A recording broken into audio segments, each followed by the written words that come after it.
At the airport lounge, my father looked at my grandmother, who was clutching her purse with trembling hands. "Just sit here. We will go check in and come right back," he told her. He turned to me, shoved a wrinkled boarding pass against my chest, and walked away without a second glance. But as the minutes ticked by and the departure board flashed, I realized the horrifying truth. They never intended to get on that plane. My parents abandoned an elderly woman with Alzheimer disease in the middle of a massive airport just to steal her legacy. I am Madeline, 33 years old, and I spent my entire life trying to earn the love of a family who saw me as nothing but an inconvenience. Before I continue this story, let me know where you are watching from in the comments below. Hit like and subscribe if you have ever been pushed aside by the people who were supposed to protect you. The chaos of JFK Terminal 4 echoed around us, a blur of rolling suitcases and blaring intercom announcements. I stood near Gate 42, holding the cheap economy class ticket my mother Brenda had just thrust into my hands. She wore an expensive silk blouse and a massive sun hat, looking like a woman without a single care in the world. "Watch the luggage and make sure your grandmother does not wander off," my mother ordered, her tone dripping with casual disdain. "We are heading to the VIP lounge to relax before the flight. We will meet you at the gate." Before I could even protest the unfairness of the seating arrangement, my younger sister Caroline stepped forward. At 29, Caroline was the undisputed golden child of the family. She was an influencer who lived her entire life through a filtered lens funded entirely by our parents. "You are used to digging through dead people's junk in dusty attics," Caroline sneered, adjusting her designer sunglasses. "Economy class is an upgrade for an estate liquidator. Let the pregnant woman have the first-class seat." Jamal, my brother-in-law, adjusted the cuffs of his custom-tailored suit and chuckled. As a highly successful African-American wealth manager at a major bank, Jamal always made it a point to look down on my profession. He managed multi-million-dollar portfolios for the elite, while he considered my job as a certified estate liquidator to be nothing more than glorified garbage collection. He wrapped a protective arm around Caroline's waist, treating her like absolute royalty while glaring at me. "You heard your sister, Madeline," Jamal said smoothly. "Do not make a scene. Just sit here and wait." My father Howard did not even bother to look at me. He was too busy checking his expensive watch and tapping his foot impatiently. He gave my grandmother Beatrice one last fake smile, told her to stay put, and then led the rest of the family away toward the exclusive lounge. I watched their retreating backs, feeling the familiar sting of rejection that had defined my entire existence in this family. I turned my attention to Grandma Beatrice. She was 78 years old and suffering from the early stages of Alzheimer disease.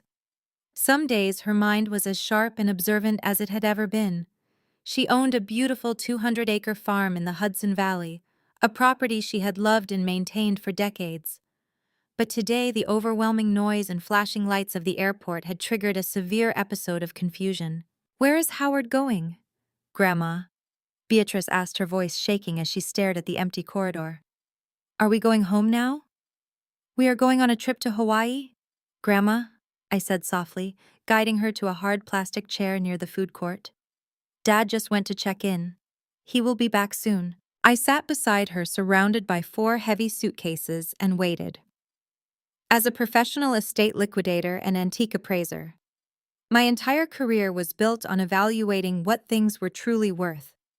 I spent my days sifting through forgotten family heirlooms, identifying hidden value in abandoned properties, and sorting out legal documents for estate sales. I was trained to look beneath the surface. Yet for some reason, I had completely failed to see the warning signs my own family was displaying. Half an hour passed. The crowds around Gate 42 began to thin out. I checked my phone, expecting a text from my mother or Caroline complaining about the lounge food. There was nothing. I sent a message to Jamal asking when they were coming down, but it remained unread. Unease began to coil tightly in my stomach. I looked up at the massive digital departure board towering over the concourse. The flight to Hawaii had changed its status from boarding to final call. Grandma Beatrice was growing increasingly agitated. She stood up, dropping her small handbag on the floor, and began wandering toward the busy food court. "Grandma, Please stay right here, I pleaded gently, taking her arm and guiding her back to the seat. I need to figure out where they are. I abandoned the heavy luggage carts for a moment and sprinted up to the gate agent's desk. The attendant was already preparing to close the heavy glass doors to the jet bridge. Excuse me, I gasped out of breath. My family is supposed to be on this flight. They were in the VIP lounge. Howard, Brenda, Caroline, and Jamal. Did they board already? The gate agent typed rapidly on her keyboard, her brow furrowing in confusion. She looked up at me with an expression of pure pity. I am sorry, ma'am, the agent said clearly. Those passengers never scanned their boarding passes. In fact, looking at the system, their tickets were canceled entirely over an hour ago. The flight has departed. The words hit me with the force of a physical blow. Canceled. Departed. They never intended to get on the plane. The entire trip to the airport, the luggage, the cruel jokes about my economy ticket, it was all a meticulously crafted stage play. They had slipped out the front doors of the airport while I was busy taking care of my grandmother. Panic seized my chest as the horrific reality of the situation washed over me. They had abandoned an elderly woman with dementia in one of the busiest airports in the world. I spun around, terrified that I had left her alone too long. My heart stopped. The plastic chair where I had left her was completely empty. The luggage was still there, but Grandma Beatrice was gone. I ran frantically toward the food court, pushing past angry travelers and shouting her name. My professional calmness shattered into a million pieces. If anything happened to her, I would never forgive myself. I sprinted past the coffee shops and the magazine stands, my eyes scanning the sea of strangers for her familiar coat. Finally, I spotted her near a trash can, looking completely lost and terrified, clutching the sleeve of a stranger who was trying to pull away. I rushed forward and wrapped my arms tightly around her trembling shoulders, vowing right then and there that I would make my family pay for this ultimate betrayal. I pulled Grandma Beatrice away from the frustrated traveler, whispering soft reassurances until the wild panic in her eyes began to subside. She clung to my coat, her breathing shallow and fast. I guided her back to the cluster of suitcases we had abandoned, my mind racing through a dozen different disaster scenarios. I pulled out my phone and dialed my father's number. It rang 4 times before going to voicemail. I dialed again and again. On the 5th attempt, the line clicked open. There was no background noise of an airport lounge. Instead, I heard the distinct hum of tires on a highway and the faint sound of the radio playing. "Dad!" I yelled into the receiver, struggling to keep my voice steady. "Where are you?" "The flight left. You left Grandma at the gate." She was terrified. Howard sighed, a heavy, irritated sound that made my blood boil. "Madeline, stop being hysterical," he said, his voice completely devoid of emotion. "We are driving to upstate New York right now." Driving? I repeated the word, tasting like ash in my mouth. "You told me you were going to the VIP lounge. You gave me an economy ticket for a flight you canceled." My father did not even attempt to deny it. "Hand the old lady over to airport security," he instructed coldly. "Tell them she is lost. They will put her in a state facility where she belongs. She is not my problem anymore." I gripped the phone so tightly my knuckles turned white. "A state facility, Dad. She has Alzheimer disease. You cannot just dump your own mother at an airport and expect the state to deal with her." "Watch me," he snapped. "She is a burden, Madeline, and I am done carrying it. Do not ruin my farm sale, you failure.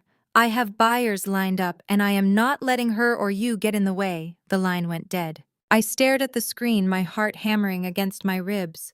The farm sale. It all made sickening sense now. Grandma Beatrice owned 200 acres of prime real estate in the Hudson Valley. My father had been complaining about the upkeep for years, claiming it was a money pit. But he had no legal right to sell it as long as she was living there and capable of objecting. By abandoning her at the airport and forcing her into the ward of the state, he could declare her incompetent, seize emergency guardianship, and liquidate the property without interference.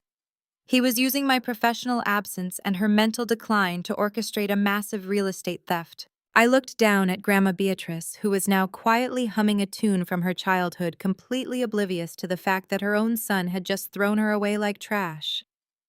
I took a deep breath, pushing down the panic. I was a professional estate liquidator. I handled chaotic, messy situations involving high-value assets every single day. I could handle this. "Come on, Grandma," I said, managing a reassuring smile. "We're going to rent a nice car and go for a drive." I loaded the heavy suitcases onto a trolley with one hand while keeping a firm grip on her arm with the other. We navigated through the crowded terminal toward the rental car counters. I needed a premium SUV, something comfortable enough for her fragile state and large enough to carry all the luggage my family had conveniently abandoned to slow me down. I approached the desk, handed the agent my driver license, and requested their most comfortable vehicle. The agent smiled, typed a few things into his computer, and asked for a credit card for the deposit. I handed over my primary platinum card. This account was a joint family account I had foolishly kept open since my early 20s, a relic from a time when I mistakenly believed maintaining financial ties meant maintaining family bonds. I had deposited thousands of dollars into it over the past few months from my recent appraisal commissions. The agent swiped the card. The machine beeped an angry, sharp tone. "I am sorry, ma'am," the agent said, looking slightly embarrassed. "It says declined." "Declined?"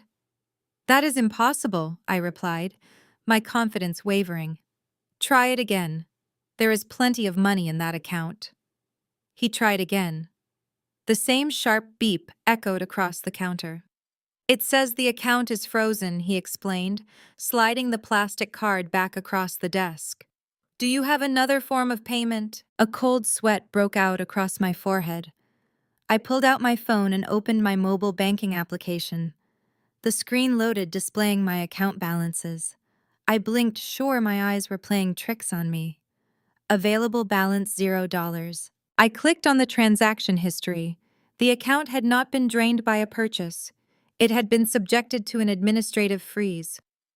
A notification at the top of the screen displayed a formal banking code indicating the action had been executed by the primary wealth management director, Jamal. My brother-in-law was a senior executive at this exact banking institution. As a highly successful African-American wealth manager, he managed elite portfolios and had the internal security clearance to flag, freeze, or lock down accounts linked to his personal profile. He had used his corporate authority to completely disable my access to the joint funds, cutting off my entire financial supply in a matter of seconds. I stood at the rental counter, utterly paralyzed. They had not just abandoned me, they had strategically trapped me. They knew I would try to bring Grandma Beatrice back to the Hudson Valley farm to interfere with the sale. By freezing my money, Jamal ensured I could not rent a car, buy a train ticket, or even afford a decent hotel room for the night. I was stranded in New York with an elderly woman suffering from dementia, a pile of heavy luggage, and absolutely zero funds. The sheer level of calculation was breathtaking. My mother had handed me exactly $200 in cash before walking away. She knew exactly what she was doing. $200 in an international airport would barely cover a few meals and a taxi to a local shelter. It was an insult disguised as pocket change. "Ma'am," the rental agent prompted, looking at the growing line behind me. "Do you have another card?" I grabbed the handle of the luggage cart and steered us away from the desk. "No," I whispered. "No, I do not." I pushed the heavy cart toward a quiet corner of the arrivals hall, finding a secluded bench where Grandma Beatrice could sit safely. I needed a moment to think, to process the magnitude of their betrayal. Jamal had not just frozen the account, he had executed a flawless financial ambush. As a wealth manager, he knew exactly how long it would take for me to contest the freeze through standard customer service channels. It would take days, maybe even a full week. By the time I could prove the freeze was malicious, the Hudson Valley farm would be sold, the money would be transferred, and Grandma Beatrice would be locked away in a state ward. They had planned every single detail. My father and his cruel phone call, my mother and her fake ticket, Caroline and her mocking distraction, Jamal and his financial blockade.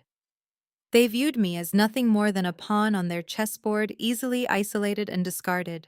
I looked down at the banking app still open on my phone screen. 0 funds. It was a digital manifestation of exactly how much my family valued me. I slid the phone into my pocket, the cold reality of the situation hardening my resolve. I had no money, no vehicle, and an incredibly vulnerable grandmother to protect. They thought freezing my accounts would break me. They thought I would surrender and hand her over to security just like my father ordered. But they forgot one crucial detail. I built my entire career out of salvaging value from the things other people discarded. I was not going to let them destroy my grandmother for a real estate deal. The war had just begun. I looked down at my left wrist. The cool metal of my vintage 1970s Cartier tank watch pressed against my skin. It was one of my most prized estate finds acquired years ago when I first started my liquidation business. I knew its exact market value down to the final cent. It was worth at least $8,000 at any reputable auction house in Manhattan. Right now, it was simply my only ticket out of this terminal. I helped Grandma Beatrice to her feet and guided her toward the International Arrivals Hall. I knew from my frequent travels appraising overseas estates that high-end pawnbrokers and luxury watch buyers often operated small kiosks near the currency exchange booths preying on desperate travelers needing instant cash. I found a dimly lit counter tucked between a duty-free shop and a baggage claim exit. The man behind the glass barely looked up from his phone when I approached. I unclasped the watch and slid it under the security partition. "I need cash right now," I said, keeping my voice flat and professional. The broker picked it up, examined the hallmark with a jeweler's loupe, and offered a predatory smile. "I can give you 2,000. It was highway robbery, a literal fraction of its worth. But Jamal and my father had cornered me, and pride was a luxury I could no longer afford. "Deal," I replied without a second of hesitation. Within 10 minutes, I had a stack of $100 bills in my pocket. I bypassed the standard taxi line and marched directly to the private transportation desk. I slammed 5 bills onto the counter and demanded a secure private black car to drive us back to my apartment in the city. The driver, a quiet man in a dark suit, helped me load the 4 heavy suitcases my family had abandoned. The interior of the town car was warm and quiet, a stark contrast to the sensory overload of the airport. Grandma Beatrice sank into the leather seat, her breathing finally slowing to a normal rhythm. She looked out the tinted window at the passing highway lights, her brow furrowed in that heartbreaking confusion that Alzheimer disease brings. "Are we going to the farm now, Madeline?" she asked softly. Howard promised he would fix the barn roof today. My chest tightened at the mention of my father. He had not fixed a single thing on that farm in 20 years. He was too busy scheming how to steal the land right out from under her feet. "We are going to my apartment first, Grandma," I said, reaching over to hold her fragile, trembling hand. "We will get some rest, and then I will take you to the farm myself. I promise." She patted my hand and leaned her head against the window, humming that same childhood melody. I spent the remainder of the hour-long drive mentally calculating my next moves. My father and Jamal had severely underestimated me. They assumed I was just a naive appraiser who arranged dusty furniture. They did not realize that handling complex estates required a deep understanding of property law, asset protection, and hostile family disputes. Tomorrow morning, I would contact my attorney. We would bypass Jamal's financial freeze and block the sale of the Hudson Valley property before Howard could even sign the closing documents. The black car exited the highway and turned onto the familiar street leading to my apartment complex. I let out a long breath, grateful that this nightmare of a night was finally coming to an end. All I needed was to get Grandma Beatrice inside, lock the door, and pull out my secure files. But as the driver rounded the final corner, my sense of relief shattered instantly. Bright red and blue lights sliced through the darkness, reflecting off the brick facade of my building. 2 police cruisers were parked haphazardly across the entrance, blocking the driveway. 4 uniformed officers stood near the front doors, their posture tense and alert. They were scanning every vehicle that approached. My driver slowed down, eyeing the police blockade with caution. "Ma'am, looks like there is a situation up ahead," he noted, pulling the car to a halt a few yards away. My heart slammed against my ribs. A sickening realization washed over me. This was not a random emergency. This was the next phase of their attack. Before I could even process the thought, one of the officers shined a high-powered flashlight directly into the back seat of our car. The beam illuminated my face and then shifted to Grandma Beatrice. The officer immediately tapped his radio, signaled to his partner, and marched straight toward my door. "Stay in the car," the officer barked at the driver. He yanked my door open. The freezing night air rushed into the warm cabin. He placed his hand firmly on his utility belt, looking at me with absolute authority. "Step out of the vehicle and keep your hands where I can see them." "Officer, what is going on?" I asked, stepping out slowly with my hands raised. "My grandmother is elderly and she needs to rest." Another officer quickly moved past me, leaning into the car to check on Beatrice. "Are you Madeline?" the first officer demanded, his eyes narrowing as he assessed me. "Yes, I am Madeline. I live in this building." "Turn around and place your hands on the roof of the car," he ordered, his voice echoing loudly in the quiet street. I froze, completely stunned. "You cannot be serious. I have not done anything wrong." "Turn around right now," he repeated, stepping closer and gripping my arm with forceful precision. "We received a frantic 911 call from your father, Howard. He stated that you forcibly removed a vulnerable senior citizen from the airport against her will. He claims you took her hostage and planned to extort the family for financial gain. You are currently under investigation for the kidnapping and endangerment of an incompetent adult." I stared at the officer in absolute horror. Kidnapping? Extortion? Howard had not just abandoned his mother. He had weaponized the police against his own daughter to ensure I spent the night in a jail cell instead of a courtroom. He was going to use my arrest to officially declare Beatrice utterly defenseless, fast-tracking the sale of the $50 million farm by sunrise. "Ma'am, you need to remain silent," the officer warned, pulling a pair of metal handcuffs from his belt. "We are taking the elderly victim into protective custody." I watched as the other officer gently guided a terrified Beatrice out of the car. Her eyes darted wildly as the flashing lights illuminated her panicked face. The trap was perfectly executed, and the steel cuffs were already closing around my wrists. The cold metal of the handcuffs bit into my wrists. I did not scream. I did not thrash against the police officer holding my arms behind my back. In my line of work, panic is the ultimate enemy of strategy. I had negotiated with aggressive creditors, navigated hostile inheritance disputes, and dealt with families willing to tear each other apart for a silver tea set. I knew exactly how to dismantle a manufactured crisis. I just needed to maintain absolute control over my emotions. Before the arresting officer could read me my rights, a sleek black town car screeched to a halt right behind the parked police cruisers. The passenger door flew open, and my mother, Brenda, practically threw herself out of the vehicle.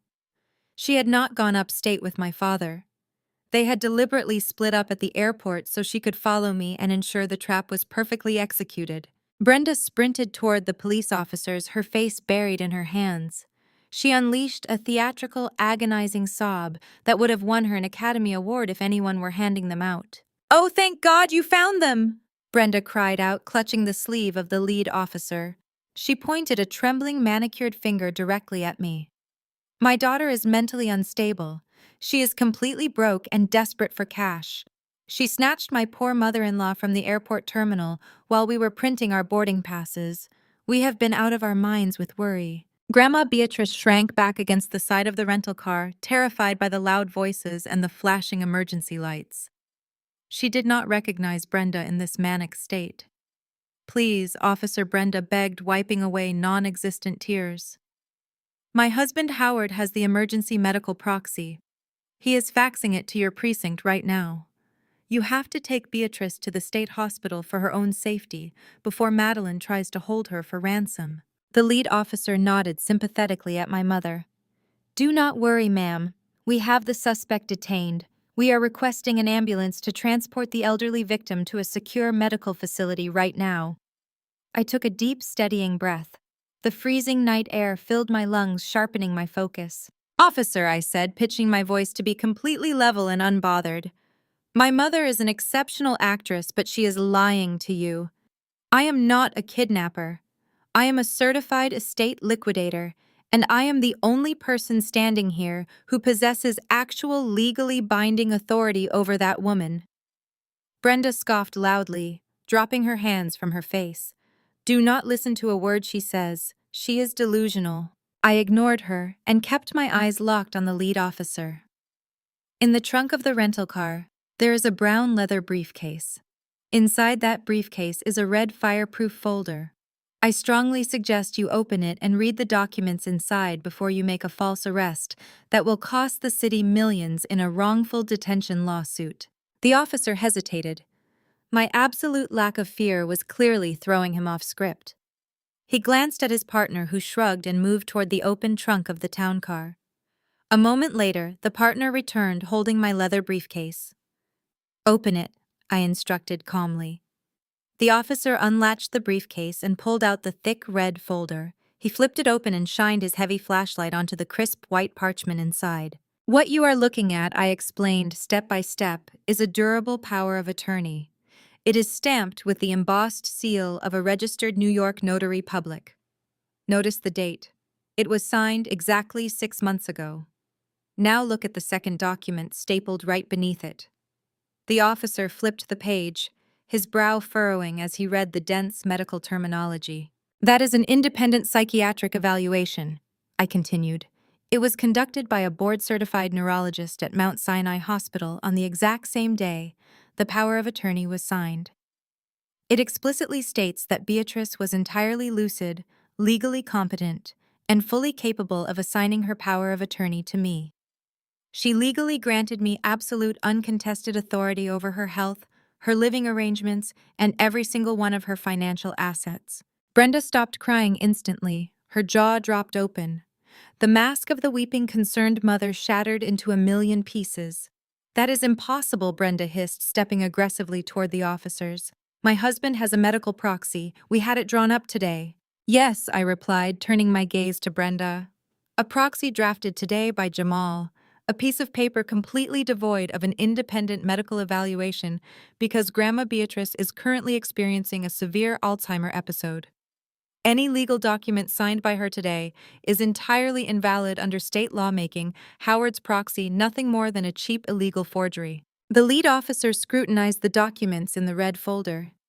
He checked the notary stamps, the physician's signatures, and the clear legal language designating me as the sole guardian of Beatrice and her estate. He looked from the ironclad paperwork in his hands to my mother's panicked, furious face. The dynamic in the driveway shifted instantly. The police realized they had been weaponized in a dirty family dispute. Take the handcuffs off her, the lead officer ordered his partner. The partner quickly stepped behind me, unlocking the cold steel cuffs. I rubbed my wrists, maintaining my stoic posture. I walked straight over to Grandma Beatrice and gently wrapped my coat around her shivering shoulders. She leaned into me, finally relaxing as the police officers formed a physical barrier between us and my mother. Ma'am, the lead officer said, turning a harsh glare toward Brenda. This is a legally verified durable power of attorney. Madeline has full legal custody of this woman. If you or your husband attempt to file another false police report regarding a kidnapping, I will personally arrest you for wasting police resources. Now step away from their vehicle. Brenda stood frozen on the pavement. The flashing blue and red lights illuminated the pure, unadulterated rage twisting her features. Her husband's grand plan to lock Beatrice away in a state ward had just been completely obliterated by my foresight. I had protected my grandmother months ago because I knew exactly how greedy my family could be. The officers instructed my driver that he was clear to pull into the parking garage. As I guided Grandma Beatrice back toward the warmth of the car, Brenda lunged forward, stopping just inches from the police barrier. She leaned in, her eyes burning with a desperate, malicious fire. She lowered her voice so only I could hear the venom dripping from her words. You think you are so smart? Brenda hissed, her fists clenched at her sides. You won tonight. You kept the old lady out of the hospital. But it does not change a single thing. The farm already has a buyer. We do not need her signature anymore.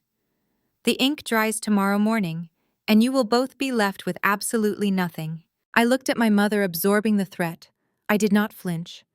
I just secured Beatrice in the back seat and closed the door. The battle for the night was over, but the war for the Hudson Valley farm was waiting for me at sunrise. The battle for the night was over, but the war for the Hudson Valley farm was waiting for me at sunrise. I did not sleep a single wink that night.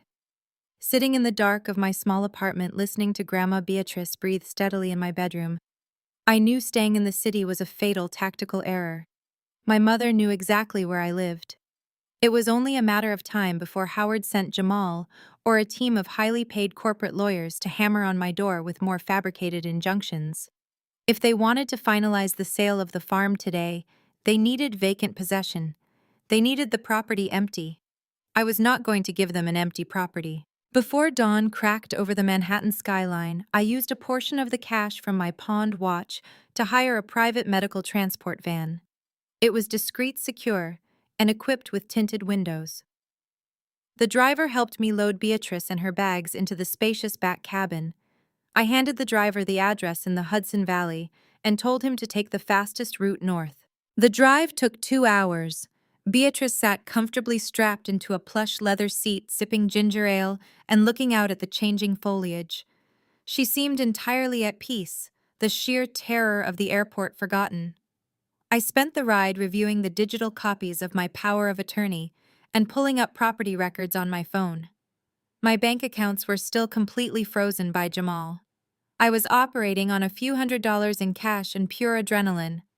But physical possession of real estate is 9/10 of the law. If I occupied that farmhouse with the legal owner, no title company in the state of New York would underwrite a closing today. The transport van crunched onto the long, familiar gravel driveway of the 200-acre estate. The morning mist was still burning off the sprawling green pastures. But as the main farmhouse came into view, my blood ran cold. The tranquil sanctuary of my grandmother's home had been transformed into a demolition zone. A massive rust-colored industrial dumpster sat squarely on the front lawn, crushing a bed of carefully cultivated hydrangeas. 2 burly men in work boots were dragging a breathtaking 19th-century mahogany credenza across the porch, scraping its carved claw feet against the wooden floorboards. "Stop the van right here," I ordered the driver.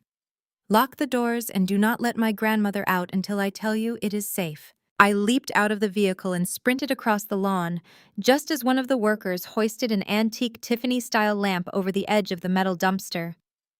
"Put that down immediately," I shouted, my voice cutting through the crisp morning air with absolute authority. The workers froze, looking confused. Then a high-pitched, grating laugh echoed from the wraparound porch. I turned to see my sister Caroline stepping out of the front door. She was wearing a skin-tight designer maternity dress that prominently displayed her 6-month baby bump, a cashmere cardigan draped casually over her shoulders. She held an iced matcha latte in one hand and a clipboard in the other. She looked like a wealthy suburban housewife directing a home renovation, completely unfazed by the destruction of our grandmother's legacy. "Look who finally showed up to the party," Caroline sneered, taking a slow sip of her drink. "I heard Mom and Dad gave you a little trouble at the airport last night. I guess the police did not keep you locked up long enough." I marched up the porch steps, positioning myself directly between the workers and the front door. "I am the legally appointed guardian of this estate," I told the men, keeping my tone deadly calm. "If you move one more piece of furniture, I will have you arrested for grand larceny and destruction of private property. Back away from the house." The workers exchanged a nervous glance and immediately stepped away from the credenza, clearly wanting no part in a high-stakes family dispute. Caroline rolled her eyes aggressively, tapping her manicured nails against her clipboard. "Do not listen to her," she snapped at the men. "My father is paying your hourly rate. Get this junk out of here. We have to stage the house for the new buyers by noon." I stepped right into Caroline's personal space, forcing her to look me in the eye. "This junk is not going anywhere. And neither is this house." Caroline let out a sharp, mocking scoff. She looked me up and down, her gaze lingering on my wrinkled coat from the night before. "You are so pathetic, Madeline. Dad paid for your college and you dropped out to sell junk. Now you are trying to steal my future baby's inheritance." I did not flinch. "Your baby's inheritance," I repeated, my voice dropping to a dangerous whisper. You mean the farm that belongs to the woman sitting in that van right there? The woman you and your husband tried to abandon in a state facility? Caroline crossed her arms over her chest, completely devoid of shame. Grandma does not even know what day it is. She is practically a vegetable. Dad is doing her a favor by liquidating this money pit. The buyers are wiring the cash today. We are cleaning out the garbage so they can tear this ugly house down and build something modern. I looked at the mahogany credenza resting near the edge of the porch, then back at my sister. The fact that you call this garbage just proves how entirely uneducated you are. That credenza is an authentic Duncan Fife original. The lamp your worker almost smashed is a signed handlepiece from 1910. I am an estate liquidator, Caroline. I know exactly what these items are worth. You just ordered these men to throw $50,000 into a trash bin. Caroline's smug expression faltered for a fraction of a second, her greedy eyes darting toward the furniture she had just condemned. But she quickly recovered, tossing her hair over her shoulder. Who cares about a few dusty tables? She snapped. Jamal is inside finalizing the paperwork right now. His anonymous client is paying $2 million for this land. You can take your little appraisal toolkit and your power of attorney and shove them. Once the wire transfer clears, this property belongs to the conglomerate. You cannot stop a legal sale. I stared at my sister. She was so arrogant, so utterly confident in her husband's financial maneuvering. She genuinely believed a $2 million payout was the grand prize. But I was trained to spot discrepancies. I was trained to look at the fine print. Why is a high-level wealth manager personally overseeing the eviction of a farmhouse for a mere $2 million land deal? I asked, my appraiser instincts flaring to life. Jamal handles portfolios worth hundreds of millions. This sale is pocket change to him, unless there is something else going on here. Caroline smirked, stepping back toward the front door. My husband takes care of his family. He is making sure Dad gets top dollar from a private buyer without paying hefty broker fees. You are just bitter because you are broke and cut out of the deal. Now get off my property before I call the cops and tell them you are trespassing. I am not going anywhere, I replied smoothly. I pulled my certified power of attorney from my coat pocket and held it up. This property belongs to Beatrice. And as of yesterday, I am Beatrice. Tell your husband to pack up his briefcase. The eviction is canceled. Caroline glared at me, her face flushing with rage. She whipped around and stormed into the house, screaming for Jamal at the top of her lungs. I turned back to the transport van and gave the driver a nod. The first strike was successful. We had secured the perimeter. But as I watched Caroline retreat inside, I knew the real fight was waiting for me behind those heavy oak doors. Jamal was not going to surrender his mysterious $2 million payday without a vicious fight. And I was going to find out exactly why this dirt patch was so valuable to him. The heavy oak front doors swung open before I could even place my foot on the top step. Out stepped Jamal. He looked utterly ridiculous standing on a weathered 19th century farmhouse porch, wearing a bespoke charcoal suit and polished Italian leather Oxfords. He was flanked by two men in utility shirts carrying heavy steel toolboxes.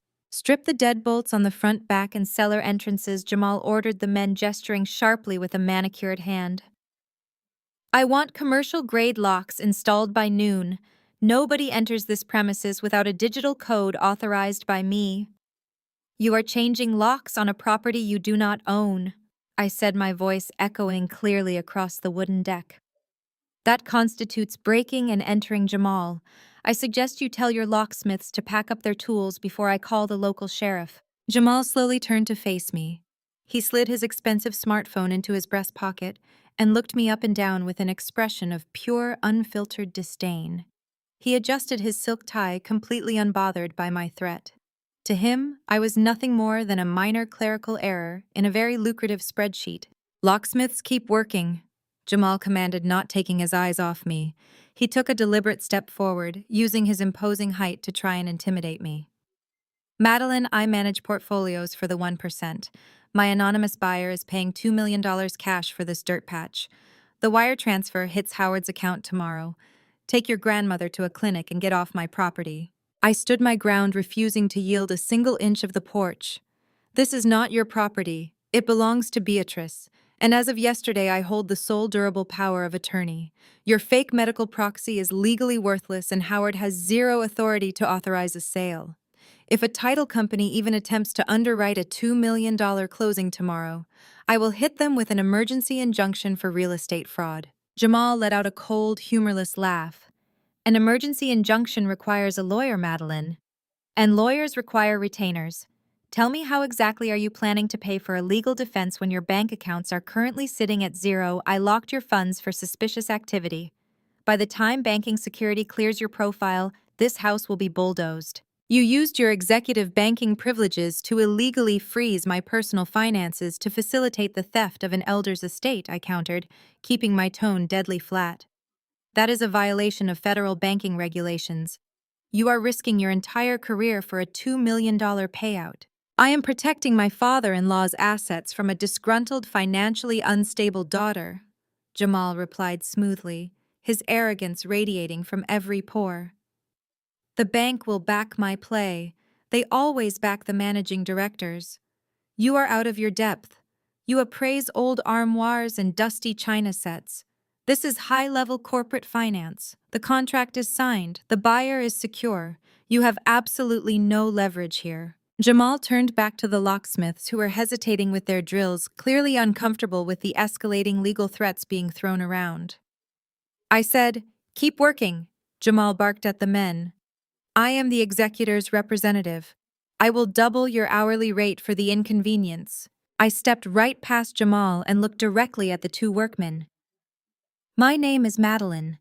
I am the legal guardian of the property owner who is sitting right there in that transport van. If you drill into that door, you become accessories to real estate fraud. I will personally ensure you are named in the civil lawsuit, and your bonded licenses will be revoked by the state."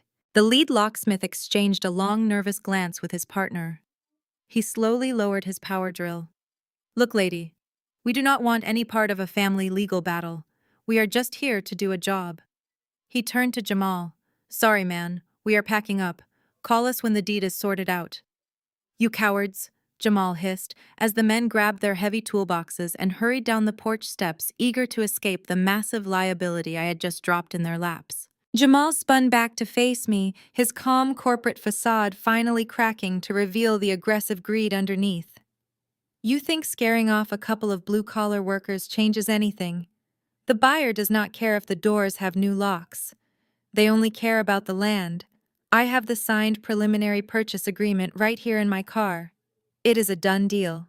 He stormed off the porch and marched toward his sleek black luxury sedan, parked aggressively on the edge of the grass. I followed closely behind him, refusing to let him out of my sight for a single second. I needed to see the name on that purchase agreement. I needed to know exactly who was facilitating this fraudulent transaction. Jamal yanked open the driver's side door of his sedan, leaning across the center console to retrieve a thick manila folder from the passenger seat.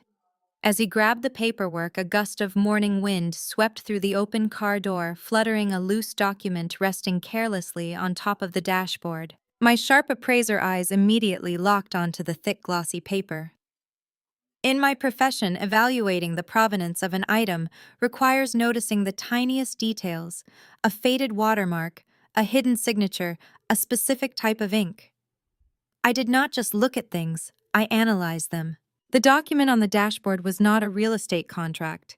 It was a highly detailed wide-format map of the farm and the surrounding Hudson Valley topography. But it was not shaded for agriculture or residential development. The map was covered in bright red cross-hatched zones and complex geological elevation lines. Bold black text ran across the top margin detailing subterranean mineral rights and core sample extraction zones. In the bottom right corner, stamped in aggressive block lettering, was the logo for a massive global industrial mining conglomerate. My breath caught in my throat. The puzzle pieces violently slammed together in my mind. The buyer was not an agriculture company looking to harvest apples. The buyer was not a residential developer planning to build luxury condos. Jamal and Howard were not selling this property for a mere $2 million because they wanted a quick payout. They were selling it because they knew what was buried underneath the soil. The land itself was practically worthless compared to the massive, untouched mineral deposits hiding beneath the surface. Industrial mining conglomerates did not pay $2 million for extraction sites of this magnitude. They paid tens of millions. I did not wait for Jamal to realize what I had seen. As he slammed the folder shut and barked furiously into his phone, I turned my back on him and walked straight into the farmhouse. The heavy oak door clicked shut behind me, muting his angry voice. I needed hard evidence. A map on a dashboard was a clue, but in a court of law it was hearsay. I needed paper. I needed the original deed and whatever correspondence my father had been hiding from my grandmother. Caroline was in the kitchen complaining loudly to someone on her cell phone about how I was ruining her aesthetic staging timeline. I ignored her completely. I moved silently down the main hallway, passing the grand staircase, and headed straight for the back of the house. Grandma Beatrice had a private study. It was a room my father always hated because it was filled with books and history rather than stock tickers and flat-screen televisions. I pushed open the heavy pocket doors and stepped inside. The room smelled of old paper lemon oil and the faint, comforting scent of lavender. It was exactly as I remembered it from my childhood, perfectly preserved. My eyes immediately locked onto the centerpiece of the room. A massive, late 19th century Victorian roll-top desk crafted from solid walnut. It was a gorgeous piece of furniture, the kind of antique that required a specialized buyer to truly appreciate its value. But right now, I was not interested in its market price. I was interested in the heavy brass lock securing the cylindrical cover. I approached the desk and examined the keyhole. My father had clearly been through this room already. The surrounding furniture had been hastily rummaged through drawers left slightly ajar, papers shoved carelessly into boxes. But the roll-top desk remained sealed. The brass lock was an intricate double-lever mechanism from the 1890s. Howard lacked the patience or the skill to open it without a crowbar, and breaking it would have left obvious signs of tampering. He likely assumed it only contained old letters and sentimental junk. He underestimated the meticulous nature of a professional estate liquidator. I unzipped my leather briefcase and pulled out a specialized velvet roll. Inside was my antique handling kit, a collection of precision tools I used daily to examine fragile mechanisms, bypass seized locks on estate cabinets, and safely open forgotten safes without damaging the historical integrity of the pieces. I selected a thin, hardened steel tension wrench and a narrow hook pick. I knelt before the desk, sliding the tension tool into the bottom of the brass keyhole. Applying just the right amount of rotational pressure, I inserted the pick. The mechanism was old and stiff, requiring a delicate touch. In my line of work, forcing a lock meant destroying thousands of dollars in value. I worked the pins slowly, feeling the slight mechanical give of the Victorian brass. One pin set, then the second. With a satisfying, heavy click, the lock cylinder turned. I slid the roll-top cover back. The desk was meticulously organized. Grandma Beatrice might have been struggling with her short-term memory, but her long-term filing system remained flawless. I bypassed the personal letters and photo albums, searching for the thick, legal-sized manila envelopes. I found them tucked into the lower right cubby. The top folder was labeled with the property address. I pulled it out and spread the contents across the green leather writing surface of the desk. The first document was the original property deed, confirming Beatrice had absolute unencumbered ownership of the 200 acres. The farm was completely paid off. No mortgages, no liens. It was a clean asset. Beneath the deed was a stack of recent correspondence that my father must have intercepted from the mail before Beatrice could read it. They were official letters from the New York State Department of Environmental Conservation and the local zoning board. The language was dense and highly technical, but my eyes quickly scanned the paragraphs for the critical data points. The letters referenced a series of deep core geological surveys conducted over the past 18 months. The results were staggering. The farm did not just sit on a minor mineral deposit. It rested directly above one of the largest, most highly concentrated veins of rare earth elements ever discovered in the Hudson Valley region. The documents outlined massive subterranean deposits of lithium and neodymium materials, absolutely vital to the global production of electric vehicle batteries and advanced electronics. I pulled out a third envelope. This one contained a formal independent commercial appraisal commissioned by an industrial mining conglomerate. I recognized the logo from the map on Jamal's dashboard. I flipped straight to the executive summary on the final page. My breath hitched in my throat as I read the bold, underlined number. The estimated market value for the exclusive extraction rights and outright purchase of the 200-acre parcel was not $2 million. It was $50 million, $50 million. I stared at the paperwork, my mind racing to process the sheer magnitude of the wealth buried right beneath my feet. This was not a simple real estate transaction. This was a corporate acquisition of monumental proportions. The mining conglomerate was ready to pay $50 million to secure these rare earth elements. I sat back in the heavy leather desk chair, my professional instincts warring with pure confusion. The numbers were blindingly clear, but the logic was fundamentally broken. My father was a greedy, ruthless, and highly opportunistic real estate speculator. He lived his entire life chasing the highest possible profit margins, utterly devoid of any moral compass. He would gladly sell his own mother for a fraction of that amount. So why in the world was he currently rushing to close a deal with an anonymous buyer for a mere $2 million? If Howard knew the land was worth $50 million, and the mining conglomerate was actively bidding $50 million, accepting a $2 million cash offer was financial suicide. It contradicted every single predatory instinct my father possessed. He would never leave $48 million sitting on the negotiating table. He would fight tooth and nail for every last penny. Unless the $2 million sale was not the end of the transaction. I looked back at the appraisal document, running my finger over the embossed seal of the mining conglomerate. Jamal had explicitly stated that his anonymous buyer was paying $2 million for the dirt patch. A wire transfer was hitting my father's bank account tomorrow morning. They were aggressively pushing this lowball sale through at lightning speed, desperate to lock down the deed before anyone else realized the true value of the land. A cold, dark realization began to form in the back of my mind. It was a theory so brazen, so highly illegal, and so utterly devoid of human decency that it made my blood run cold. Why was Howard selling a $50 million empire for $2 million? To sell an asset at a massive loss means the seller and the buyer are the exact same entity. I sat in the silent, dust-filled study, the sheer audacity of the crime settling over me like a heavy winter coat. In my line of work as a certified estate liquidator, I encountered greedy relatives on a weekly basis.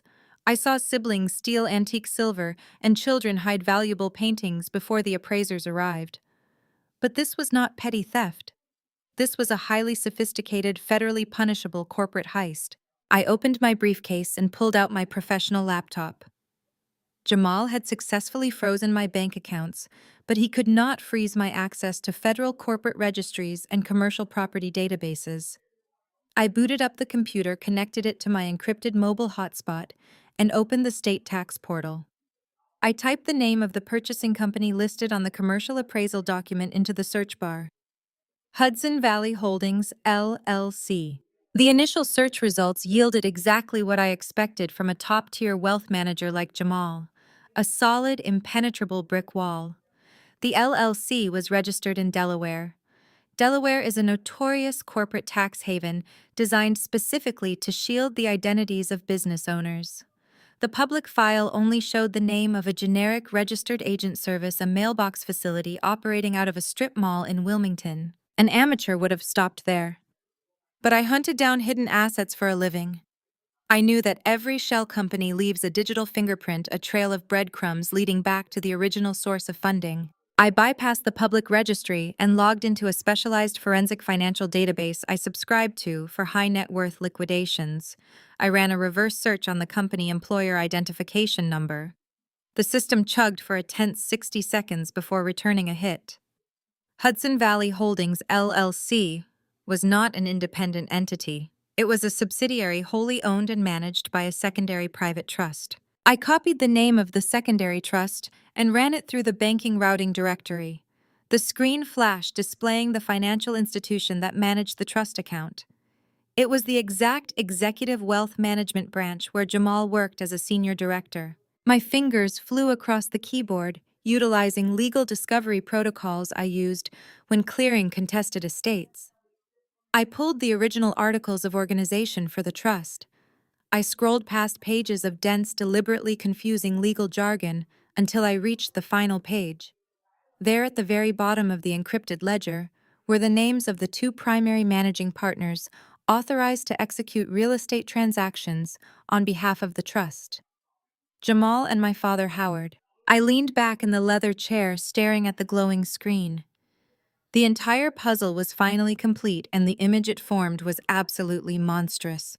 My father and Jamal were not selling the farm to a random corporate developer. They were selling the farm to themselves. The plan was a masterclass in financial manipulation. Howard would use his forged medical proxy to declare Grandma Beatrice mentally incompetent. Acting as her legal guardian, he would sign the deed over to Hudson Valley Holdings, LLC, for $2 million. He would justify the low price to a judge by claiming it was an emergency sale required to pay for Beatrice and her escalating medical bills at the state facility where they planned to abandon her. Once the ink dried and the deed officially transferred to their shell company, Beatrice would be entirely stripped of her land rights. The very next day, Jamal and Howard would turn around and sign the real contract with the industrial mining conglomerate selling the subterranean mineral rights for $50 million. The mining conglomerate would wire $50 million directly into the offshore trust controlled by my father and my brother-in-law. They would pocket a clean $48 million profit, completely tax-sheltered and legally separated from Beatrice and her estate. And what about the original $2 million they paid for the farm?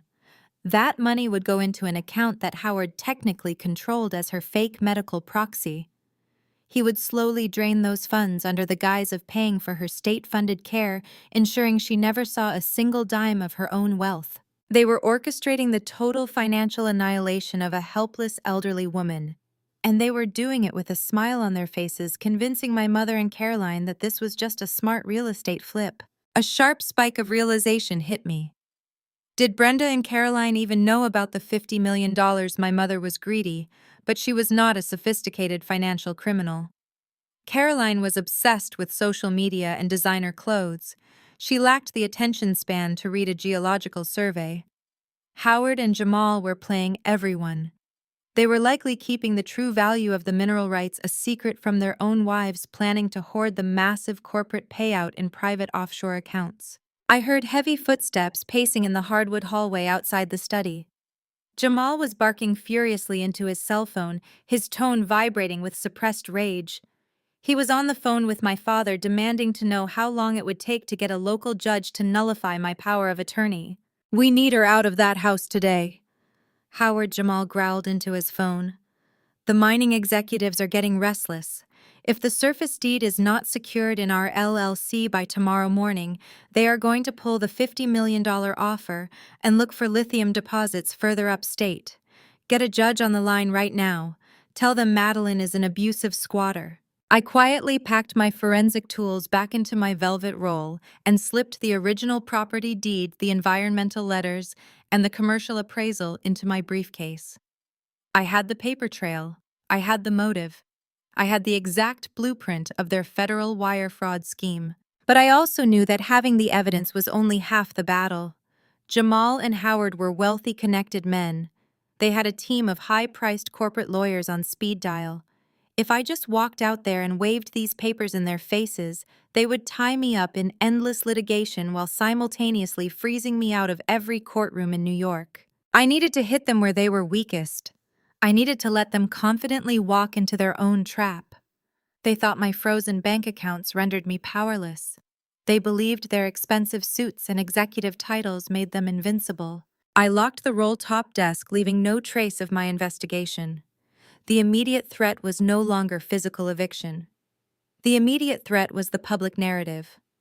Jamal and Howard were about to launch a massive coordinated legal and social attack to destroy my credibility before I could expose their shell company. I unlocked the study doors and stepped back into the hallway, my briefcase gripped tightly in my hand. The quiet, analytical phase of my investigation was officially over. It was time to go to war. I did not have long to wait for the retaliation. It started as a low rumble and quickly escalated into a digital hurricane.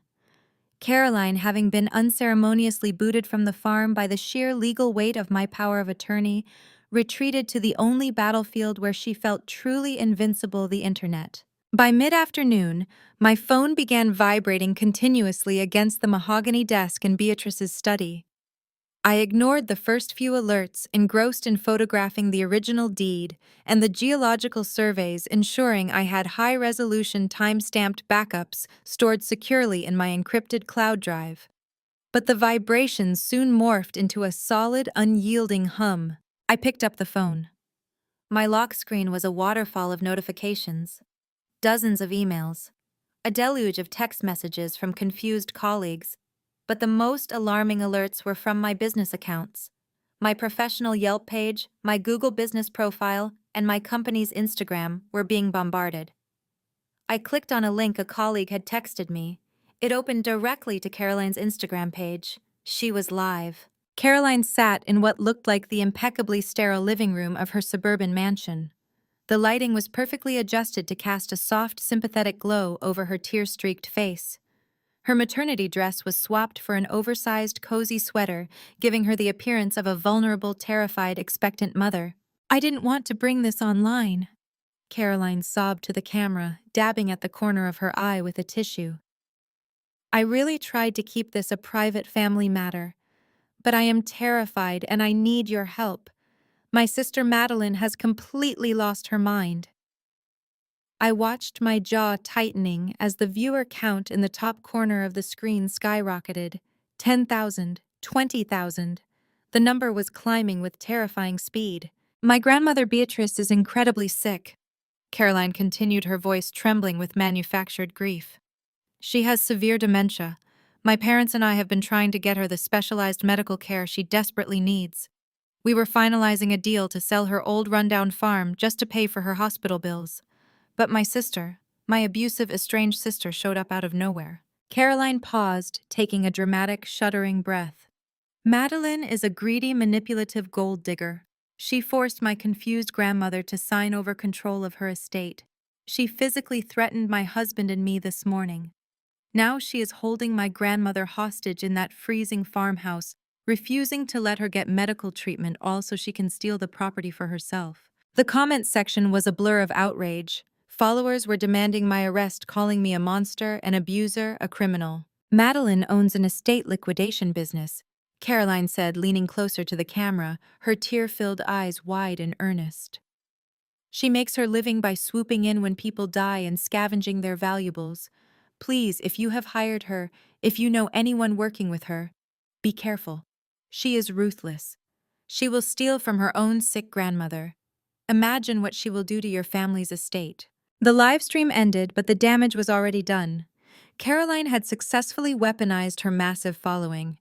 I switched over to my business email. The inbox was a disaster zone. The smear campaign was highly effective, targeting the specific anxiety every family faces when hiring an estate liquidator: the fear of being robbed during a vulnerable time. 3 high-profile clients representing estates worth a combined total of $7 million had emailed to immediately terminate our contracts, citing disturbing allegations regarding my professional integrity. The cancellation clauses would cost me tens of thousands of dollars in lost commissions. I navigated to my company's Google page. It had plummeted from a flawless 5.0 rating to a dismal 1.2 in less than an hour. Hundreds of one-star reviews flooded the page, all echoing Caroline's lies. "Elder abuser. Thief. Do not trust this woman with your family heirlooms." The coordinated attack was designed to break me. Jamal had frozen my personal bank accounts, cutting off my immediate access to cash. Now Caroline was systematically destroying my professional reputation, ensuring I could not generate any future income. They were trying to starve me out, isolating me legally and financially, until I surrendered the farm just to survive. My phone rang. It was David, the attorney I retained for my business. "Madeline, what on earth is happening?" David's voice was sharp-edged with panic. "My paralegals are fielding calls from the Better Business Bureau. Your sister is trending on Twitter. We need to issue a cease and desist immediately. We need to draft a public statement denying these allegations before your company goes under. I stood up from the desk, walking over to the window that looked out across the sprawling acres of the farm.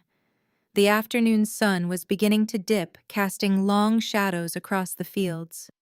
"No," I said, my voice eerily calm. "We do not issue a statement. We do not respond."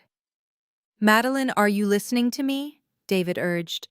"This is a targeted defamation campaign. It is causing catastrophic financial damage to your business." "I know exactly what it is doing, David," I replied, tracing the antique wood of the window frame. "And I want you to document every single canceled contract, archive every one-star review, screen record every video Caroline posts. I want a flawless, airtight record of the exact monetary damage she is inflicting on my corporation." "You want to let them keep talking?" David asked, confusion warring with his legal instincts. "I want them to feel invincible," I clarified. "If we send a cease and desist now, they will lawyer up and go quiet. I need them loud. I need them arrogant. Caroline is handing us an open and shut defamation lawsuit on a silver platter, but more importantly, she is proving their desperation." "Desperation?" David questioned. "They are panicking, David. They thought freezing my accounts would force me to hand over Grandma Beatrice last night. When that failed, they thought intimidation would work this morning. Now they are resorting to public character assassination. They are throwing everything they have at me because they are running out of time." I turned away from the window, my eyes falling on the geological survey and the shell company documents resting on the desk. "David, listen to me carefully. I am sending you a series of encrypted files. I need you to run a quiet back-end verification on a Delaware LLC called Hudson Valley Holdings. I also need you to cross-reference the tax ID with a specific offshore trust managed by my brother-in-law, Jamal." "What did you find, Madeline?" "I found 50 million reasons why my family is trying to destroy me," I said coldly. "Let Caroline have her Instagram war. By the time we step into a courtroom, her followers won't be able to save her from federal wire fraud charges." I hung up the phone and began transmitting the evidence to David's secure server. The digital storm raged outside, tearing my reputation to shreds, but inside the quiet farmhouse, I was meticulously building the guillotine. Let them scream. Let them plot. The silence of an estate liquidator is never a sign of defeat. It is simply the sound of someone calculating the exact price of your downfall. The legal assault hit me less than 48 hours after Caroline's disastrous Instagram live stream. I was sitting at the kitchen table of the farmhouse, carefully cataloging a set of 19th century silver flatware, when a sharp knock echoed from the front door. I opened it to find a process server standing on the porch. He thrust a thick manila envelope into my hands and briskly walked away. I tore open the seal, my eyes scanning the dense legal jargon.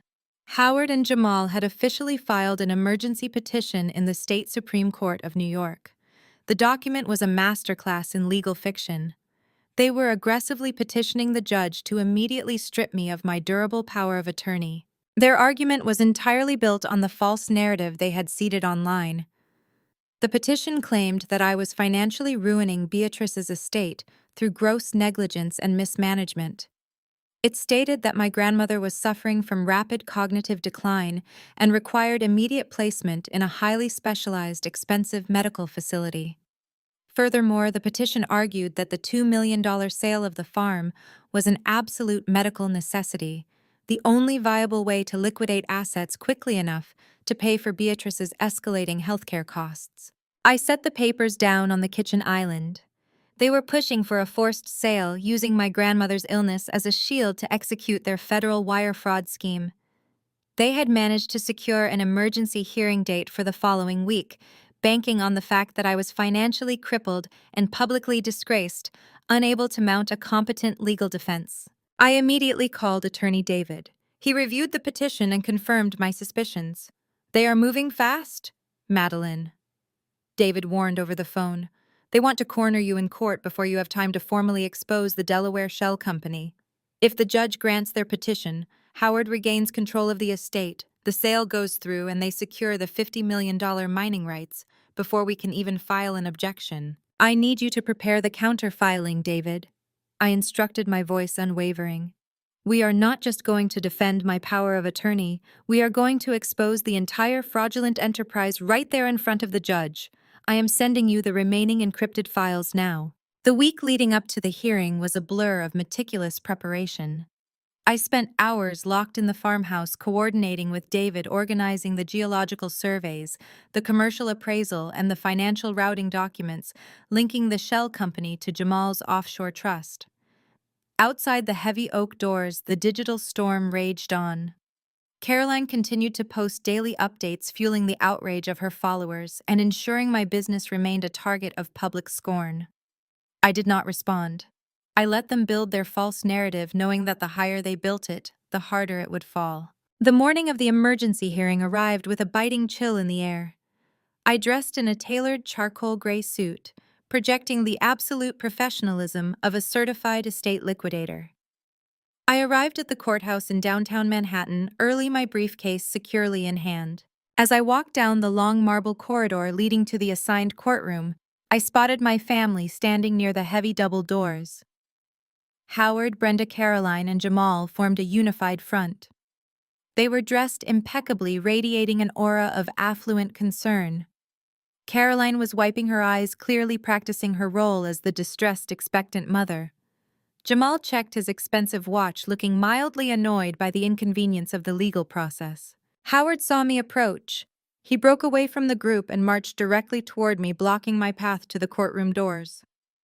My father looked at me with an expression of pure, unadulterated contempt. He was no longer playing the role of the frustrated parent. He was a cornered predator ready to strike. "You should have just stayed in the city," Madeline Howard hissed, his voice low and threatening. "This did not have to get so ugly." I stopped a few feet away from him, gripping the handle of my briefcase. "You abandoned your own mother at an airport and tried to sell her legacy to yourself for a $48 million profit, Dad. I think we passed the point of ugly a long time ago." Howard stepped closer, invading my personal space, his face flushed with anger. "I fed you, I clothed you, and you repay me by trying to ruin my legacy. You have always been a disappointment, a failure who plays with dusty junk while the adults do real business. You think you can walk into a Supreme Court and outsmart a team of corporate lawyers. You are going to lose that power of attorney today. And when you do, I will make sure you are held financially liable for every cent this delay has cost me. You will walk out of here with nothing." I looked at the man who had spent my entire life making me feel small and insignificant. For the first time, his words did not sting. They just sounded pathetic. "I will walk out of here with exactly what I came for," I replied calmly. "And you will walk out of here in handcuffs." Howard sneered, clearly dismissing my threat as the desperate bluff of a defeated woman. He turned on his heel and rejoined his family, confident in his impending victory. Attorney David arrived moments later, carrying a thick stack of folders. He nodded at me, a silent confirmation that everything was ready. We pushed open the heavy wooden doors and stepped into the courtroom. The air was thick with tension and the stakes could not have been higher. It was time to systematically dismantle the empire of lies my family had built. "What is your follow-up question?" I stepped into the courtroom, the heavy oak doors closing behind me with a decisive thud. The air inside was thick and formal, the polished mahogany benches filled with legal clerks and spectators. My eyes immediately found the defense table. Howard, Brenda, Caroline, and Jamal sat in a row, the picture of a wealthy, concerned family. Jamal was leaning over, whispering something to their lead attorney, his expression arrogant and dismissive. I took my seat beside Attorney David. Grandma Beatrice was not required to attend this emergency hearing, and I was deeply grateful for that. The stress of the past few days had taken a severe toll on her. Last night, the exhaustion and the sudden change in routine had triggered a massive Alzheimer's episode. She had woken up in the middle of the night, terrified and disoriented, wandering the farmhouse and calling out for Howard. It broke my heart to see her looking for the son who had abandoned her, her mind trapping her in a past where he was still a little boy. The episode had lasted for hours. It took all my patience and love to gently guide her back to reality, showing her old photographs and singing her favorite lullabies until the confusion finally subsided and she recognized me again. I knew my family was banking on those moments of vulnerability. They needed a judge to see her at her worst, to view her not as a woman whose legacy was being stolen, but as a helpless liability requiring immediate institutionalization. "All rise," the bailiff announced, his voice echoing through the high-ceilinged room. Judge Kensington entered. He was a stern, uncompromising man in his late 50s, known for his sharp intellect and zero tolerance for courtroom theatrics. He took his seat at the bench, adjusted his glasses, and looked down at the extensive file before him. "We are here regarding an emergency petition to revoke a durable power of attorney," Judge Kensington stated, his gaze sweeping over both tables. "Mr. Hayes, you may proceed." Howard's lead attorney, a slick corporate litigator named Harrison, stood up and buttoned his suit jacket. "Thank you, Your Honor. We are here today because an elderly woman's life is in imminent danger. My clients Howard and Brenda have filed this petition to protect Beatrice from her estranged granddaughter, Madeline." Harrison paced in front of the judge's bench, his voice dripping with manufactured concern. "Madeline is a financially unstable estate liquidator who has unlawfully seized control of Beatrice's assets. As we speak, Beatrice is suffering from advanced, rapidly deteriorating Alzheimer's disease. She requires specialized 24-hour medical care at a state facility. My clients have found a buyer willing to pay $2 million for her abandoned farm funds, desperately needed to cover these catastrophic medical expenses. Madeline is aggressively blocking this necessary medical sale for her own financial gain." I kept my face perfectly neutral, but internally my blood boiled. The audacity to frame a $50 million heist as a charitable medical rescue was staggering. "Your Honor," Harrison continued, pulling a document from his folder. "We have a sworn affidavit from Dr. Eris Thorne, a licensed psychiatrist who evaluated Beatrice just yesterday. Dr. Thorne has concluded that Beatrice is entirely incompetent, suffers from severe delusions, and is incapable of understanding any legal or financial decisions. This evaluation supersedes the outdated evaluation Madeline is using to justify her power of attorney." Attorney David stood up immediately. "Objection, Your Honor. We have never heard of a Dr. Eris Thorne, nor was this doctor authorized to evaluate my client's grandmother." Judge Kensington frowned, looking down at the affidavit. "Mr. Harrison, how did your expert evaluate Beatrice yesterday, if Madeline holds the active power of attorney and denied access?" Harrison offered a smooth, oily smile. "Your Honor, Dr. Thorne conducted the evaluation based on direct video evidence provided by the family, as well as a thorough review of her previous medical history. The video clearly shows Beatrice in a state of severe distress, unable to recognize her surroundings, and calling out for her son Howard." My heart slammed against my ribs. The video, Caroline. During the chaos of the demolition crew the other morning when I was outside confronting Jamal and his locksmiths, Caroline had slipped into the house. She had recorded Beatrice from a distance during a brief moment of confusion. They had intentionally triggered her anxiety with the noise and destruction, filmed her reaction, and paid a shady doctor to diagnose her via a 10-second video clip. Judge Kensington's expression darkened. "Diagnosing a patient's legal competency based on a cell phone video is highly irregular, Mr. Harrison. It is an emergency assessment, Your Honor." Harrison argued smoothly. "The situation is dire. We ask the court to immediately suspend Madeline's power of attorney and grant emergency guardianship to Howard, allowing the $2 million medical sale of the farm to proceed today." Judge Kensington turned his stern gaze toward our table. "Mr. David, your response." David stood tall, his posture projecting absolute confidence. "Your Honor, the petitioners are not trying to save Beatrice. They are trying to silence her. They abandoned an elderly woman with Alzheimer's at an international airport, flew to a luxury resort, and only returned when they realized my client had secured her safety and blocked their fraudulent real estate transaction." Harrison jumped up. "Objection! These are baseless defamatory allegations." "Overruled," Judge Kensington snapped. "I will hear this out. Proceed, Mr. David." "Thank you, Your Honor." David continued, stepping toward the center of the courtroom. The petitioners claim this $2 million sale is a medical necessity. However, my client, acting in her capacity as a certified estate liquidator, has uncovered evidence proving this sale is not a medical necessity. It is a highly coordinated multi-million-dollar corporate fraud. The entire courtroom went dead silent. Howard shifted uncomfortably in his seat. Jamal's arrogant smirk vanished, replaced by a look of sudden, intense calculation. David turned to the projector screen behind him and clicked a remote. A complex financial flowchart appeared displaying the name of the shell company, Hudson Valley Holdings, LLC. The buyer of the farm is not an independent entity, David stated clearly, his voice ringing through the silent room. Hudson Valley Holdings, LLC is a shell company. We have traced the corporate registration back to a Delaware trust fund.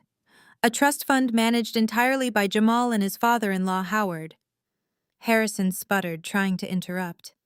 Your Honor, this is completely irrelevant to the medical guardianship petition. It is entirely relevant, David countered loudly, drowning out the opposing counsel.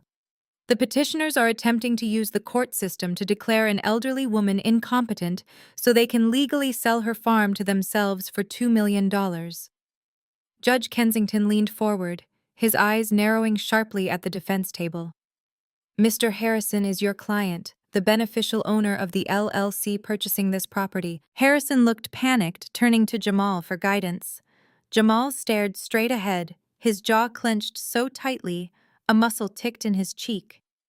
Before Harrison could invent another lie, I stood up. I had stayed silent long enough. Your Honor, I said, my voice steady and commanding. They are selling the farm to themselves for $2 million because they know exactly what is buried underneath it. I pulled the geological surveys from my briefcase and handed them to the bailiff, who passed them up to the judge. Those are certified geological reports, I explained. The farm sits on one of the largest subterranean mineral deposits in the state. A major industrial mining conglomerate has already issued a formal, independent commercial appraisal for the extraction rights. I paused, letting the silence stretch for a long, agonizing second. I looked directly at my father and Jamal, delivering the final crushing blow. The appraisal values the property at $50 million. They are trying to institutionalize my grandmother to steal $48 million from her estate. The chaos of the courtroom faded into the background as my words hung in the air. The silence was absolute, a heavy, suffocating weight that pressed down on my family's side of the room. Howard's face was a mask of pure terror.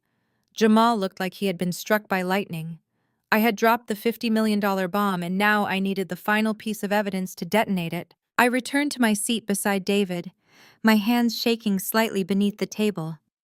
The defense was scrambling, their lead attorney whispering furiously to Howard.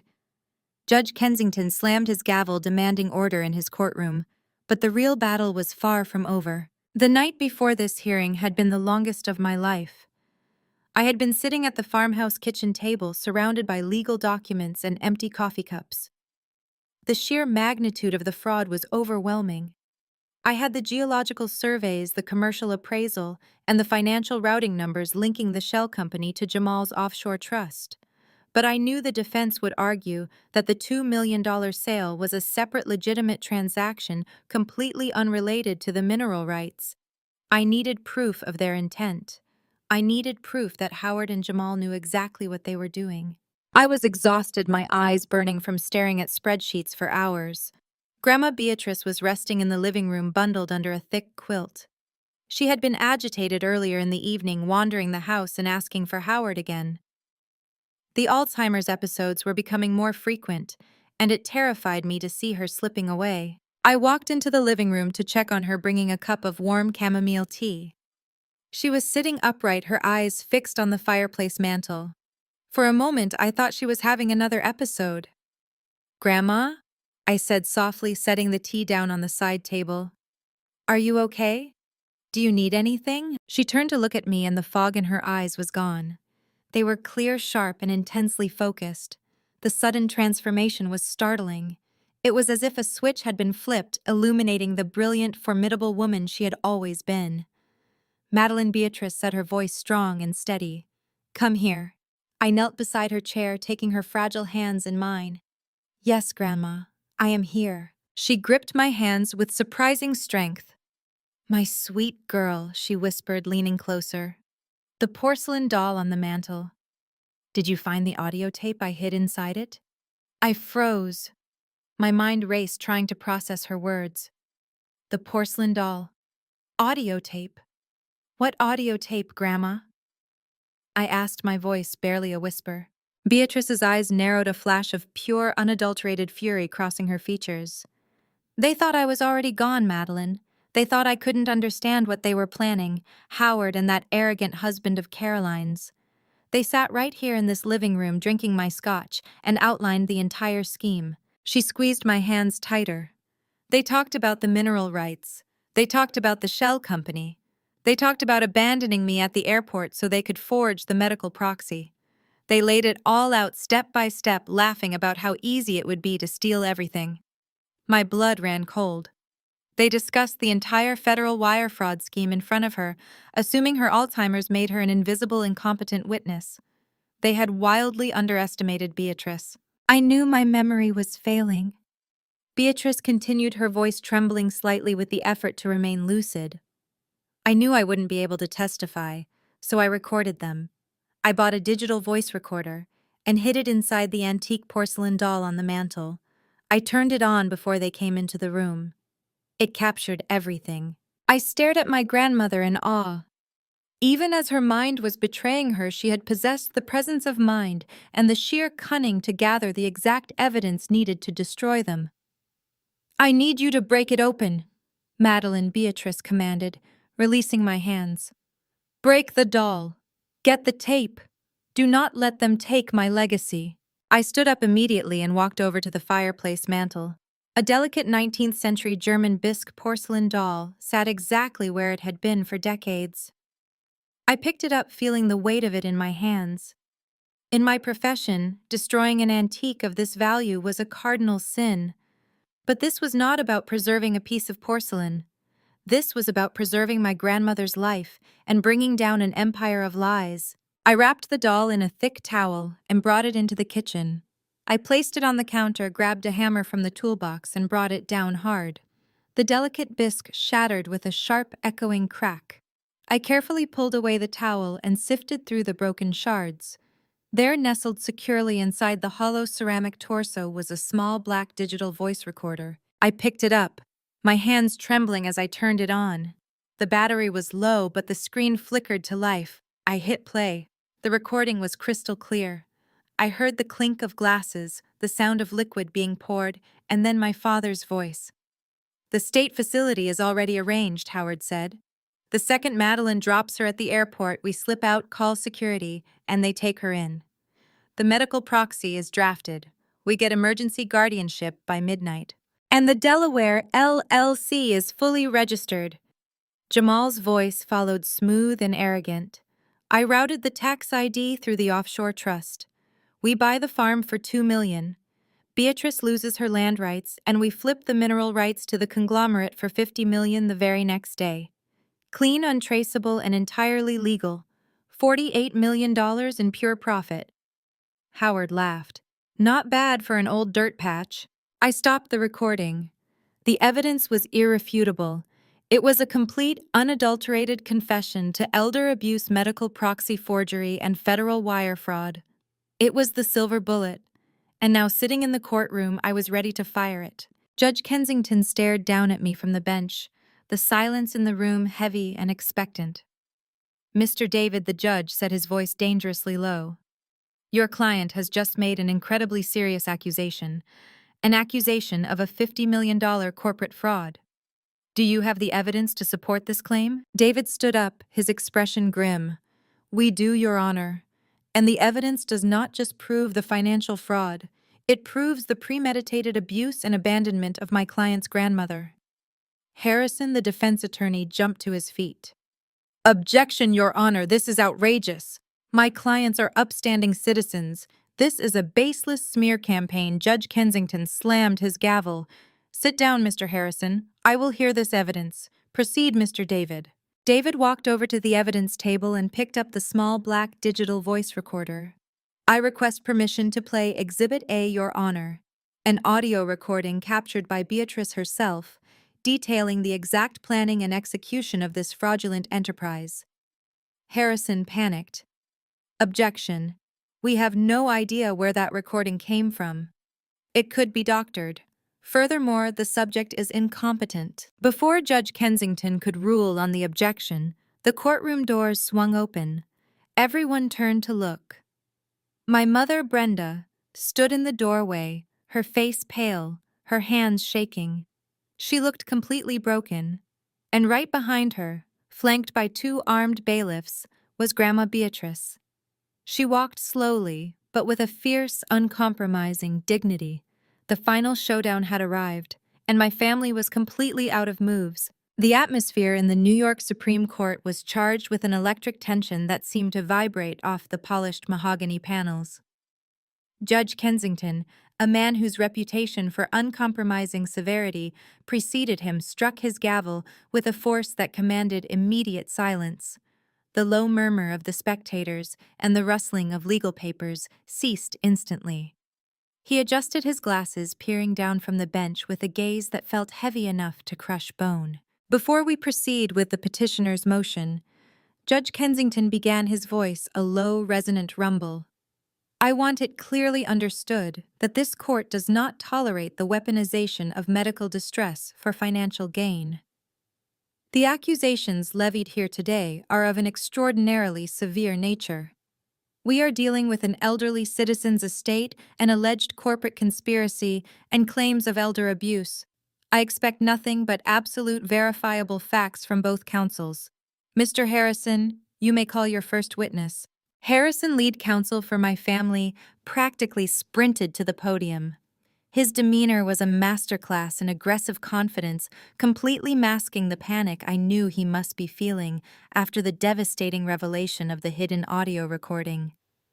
Thank you, Your Honor, Harrison said smoothly. The petitioners called Jamal to the stand. Jamal stood up from the defense table, adjusting his meticulously tailored Italian suit. He moved with the effortless grace of a man accustomed to commanding rooms filled with millions of dollars.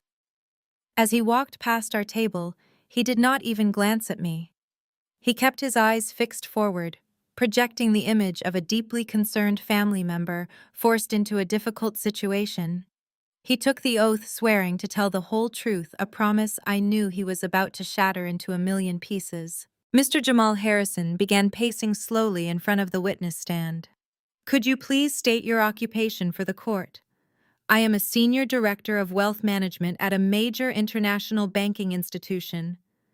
Jamal replied, his voice calm, authoritative, and rich with professional gravitas.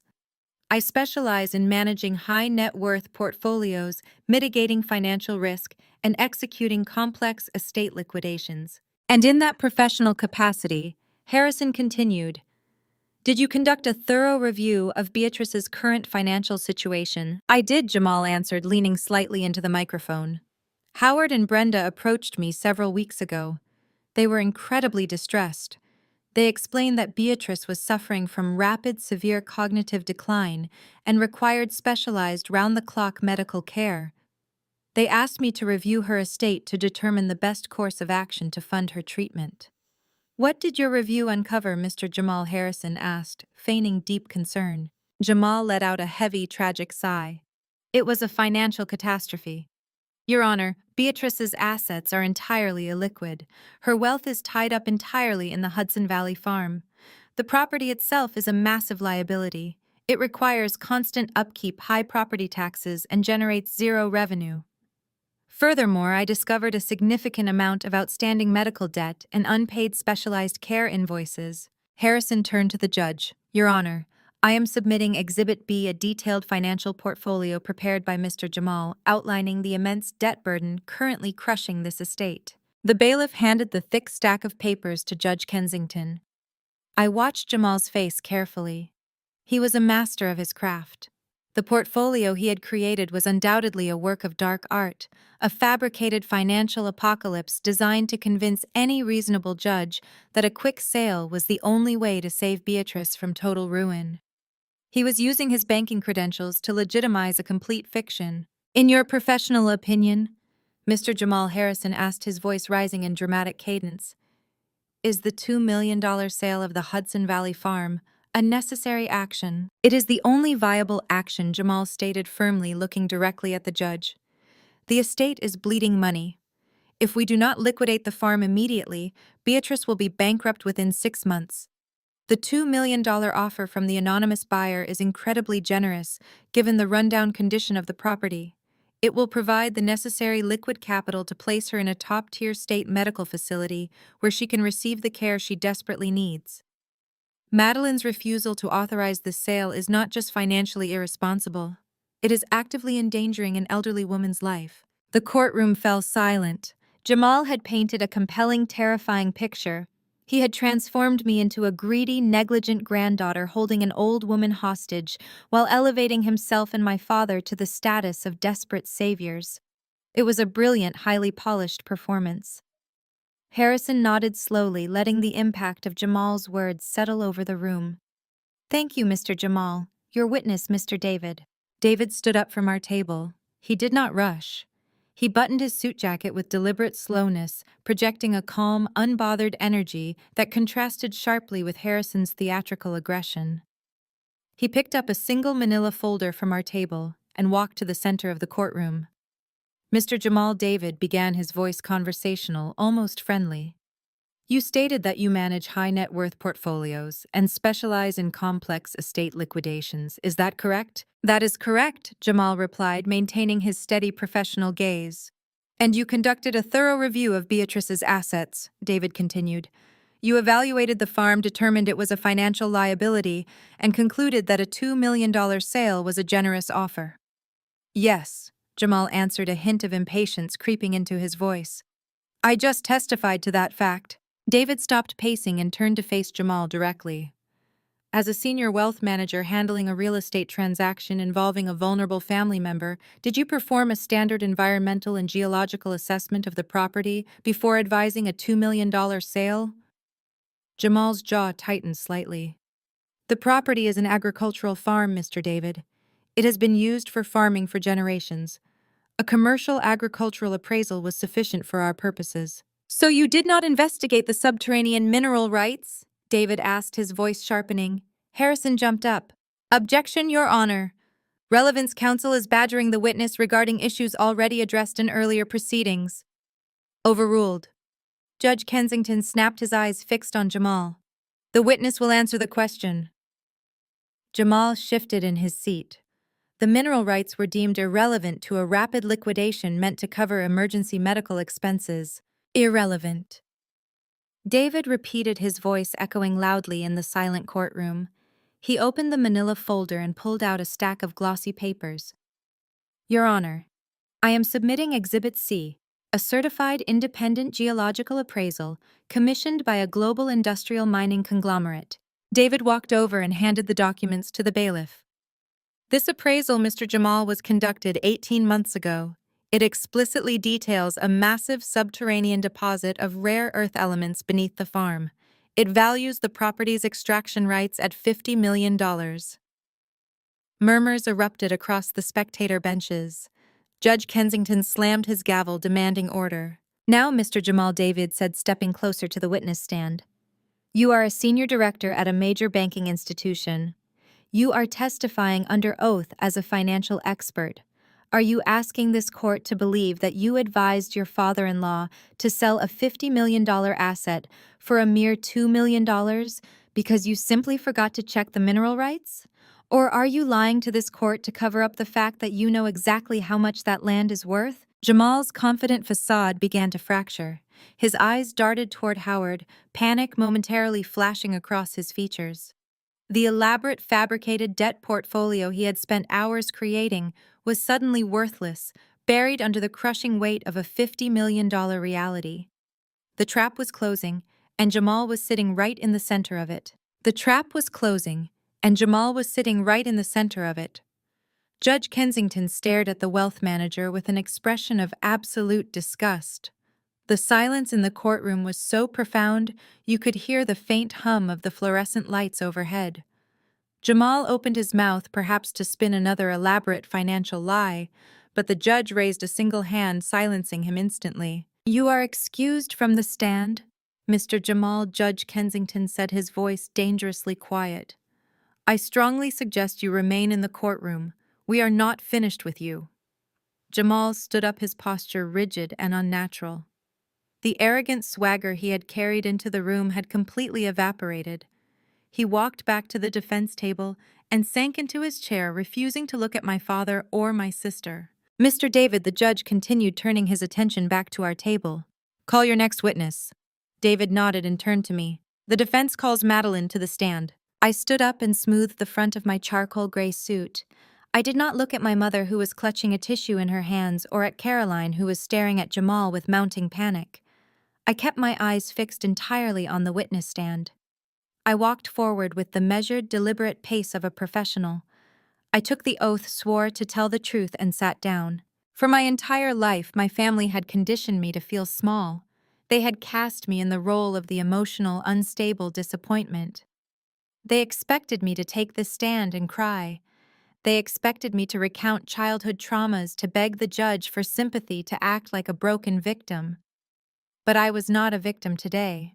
I was a certified expert, and I was about to dismantle their empire using the exact same clinical precision I used to liquidate estates. "Please state your full name and occupation for the record," David said, stepping up to the podium.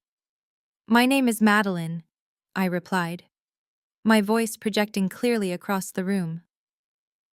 "I am a certified estate liquidator and a senior financial appraiser. I specialize in identifying, authenticating, and valuing complex physical and real estate assets for high net worth inheritances." "Thank you," David said. "In your professional capacity, have you conducted a thorough evaluation of Beatrice's Hudson Valley property?" "I have," I answered. "I secured the original property deed, the historical tax records, and the most recent municipal zoning correspondence regarding the 200-acre parcel." "And based on your expert evaluation," David asked, "what is your assessment of the $2 million valuation presented by the petitioners today?" I looked directly at Judge Kensington. "The $2 million valuation is an insulting fiction, Your Honor. It is a number deliberately fabricated to represent only the surface agricultural value of the topsoil. It intentionally ignores the primary asset tied to the deed." I gestured to the stack of documents David had just entered into evidence. "Mr. Jamal claims this property is a financial liability worth a maximum of $2 million, I stated firmly. "I have here a certified geological appraisal evaluating the subterranean mineral rights.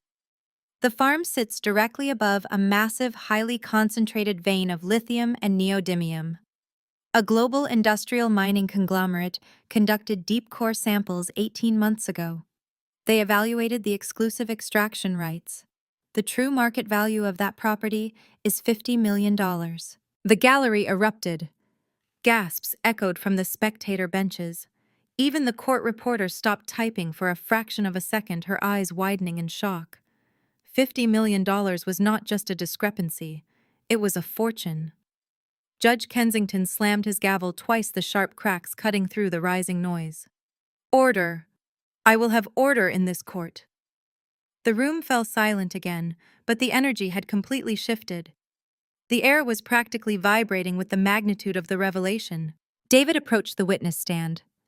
"Madeline, in your professional experience, is it possible for a senior wealth manager like Jamal to simply overlook $50 million in mineral rights during a standard estate review?" "Absolutely not," I replied without hesitation.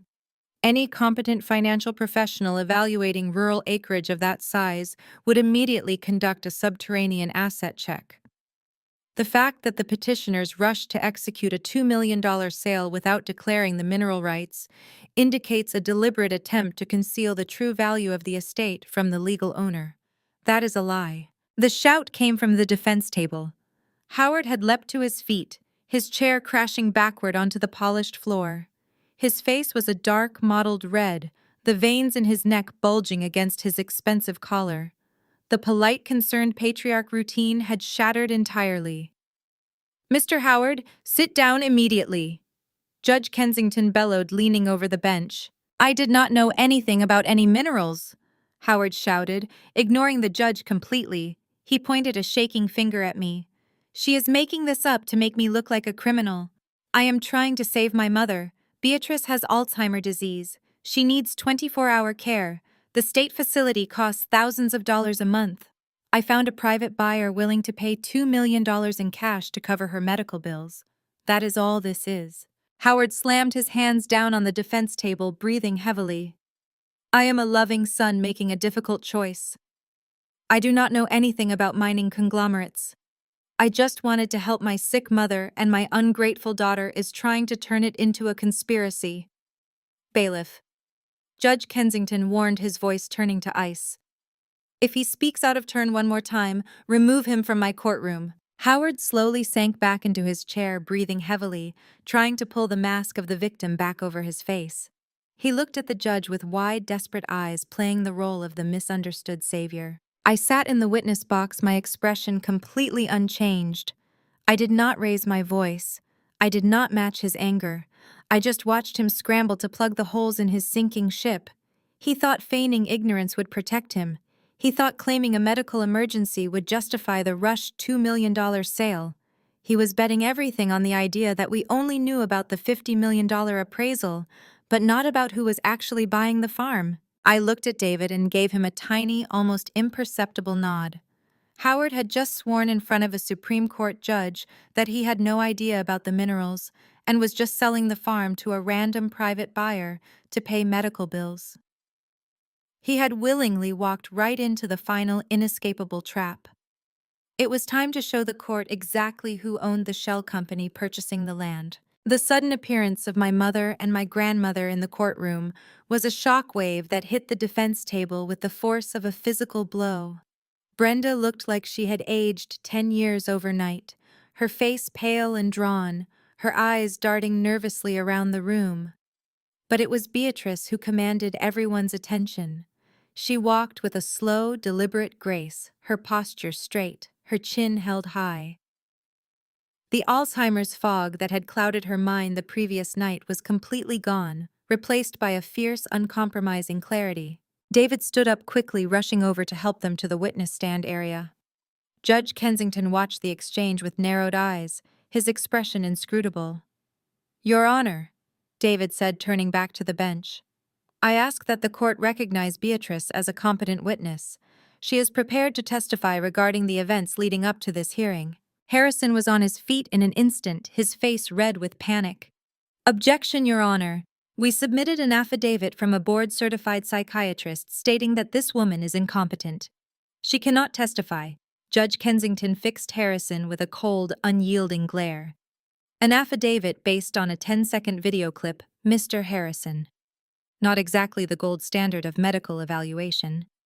The witness is present in my courtroom, and I will judge her competency for myself." He turned his attention to Beatrice. "Mrs. Beatrice, can you please state your full name and the current date for the record?" Beatrice looked directly at the judge, her voice steady and clear. "My name is Beatrice, Your Honor. Today is Tuesday, November 12th, 2024, and I am entirely aware of why we are here today. We are here because my son Howard and his son-in-law Jamal attempted to declare me insane so they could steal my farm and sell the mineral rights for $50 million. The courtroom erupted into a chaotic symphony of gasps and murmurs. Howard slumped down in his chair, looking like a deflated balloon. Jamal's arrogant composure had completely shattered. He was staring at the floor, his hands gripping the edge of the defense table so tightly his knuckles were white. Caroline looked horrified, her gaze bouncing between her husband and her father, the realization of their betrayal dawning on her face. Judge Kensington slammed his gavel restoring order with a sharp, echoing crack. "That is quite a serious accusation, Mrs. Beatrice. Can you elaborate on how you came to this conclusion?" Beatrice nodded, her expression hardening. 2 weeks ago, I was resting in my living room. Howard and Jamal were having drinks by the fireplace. They assumed I was having an episode, that I could not understand them. They discussed the entire plan. They talked about the geological surveys, the $50 million appraisal, and the Delaware shell company they set up to buy the farm for $2 million. She paused, taking a slow, deep breath. They also discussed their plan to abandon me at the airport. They needed a reason to claim I was a danger to myself so they could secure emergency guardianship. I knew I wouldn't remember the details if I had another episode, so I bought a digital voice recorder. I hid it inside a porcelain doll on the mantel and I turned it on before they came into the room. She pointed a frail finger directly at Madeline. My granddaughter Madeline found the recording last night. She played it for me this morning. David stepped forward, holding the small black recorder aloft. Your Honor, we submit this audio recording into evidence. It is a full, unedited confession to the entire fraudulent scheme captured in the defendant's own words. Judge Kensington leaned forward, his eyes narrowing to angry slits. Play the recording, Mr. David. David connected the recorder to the courtroom's audio system. The tinny sound of clinking glasses filled the silent room, followed by my father's voice, clear and unmistakable. The state facility is already arranged. The second Madeline drops her at the airport, we slip out call security and they take her in. The medical proxy is drafted. We get emergency guardianship by midnight. Jamal's smooth, arrogant voice followed immediately. And the Delaware LLC is fully registered. I routed the tax ID through the offshore trust. We buy the farm for $2 million. Beatrice loses her land rights and we flip the mineral rights to the conglomerate for $50 million the very next day. Clean, untraceable, and entirely legal. $48 million in pure profit. Howard laughed. Not bad for an old dirt patch.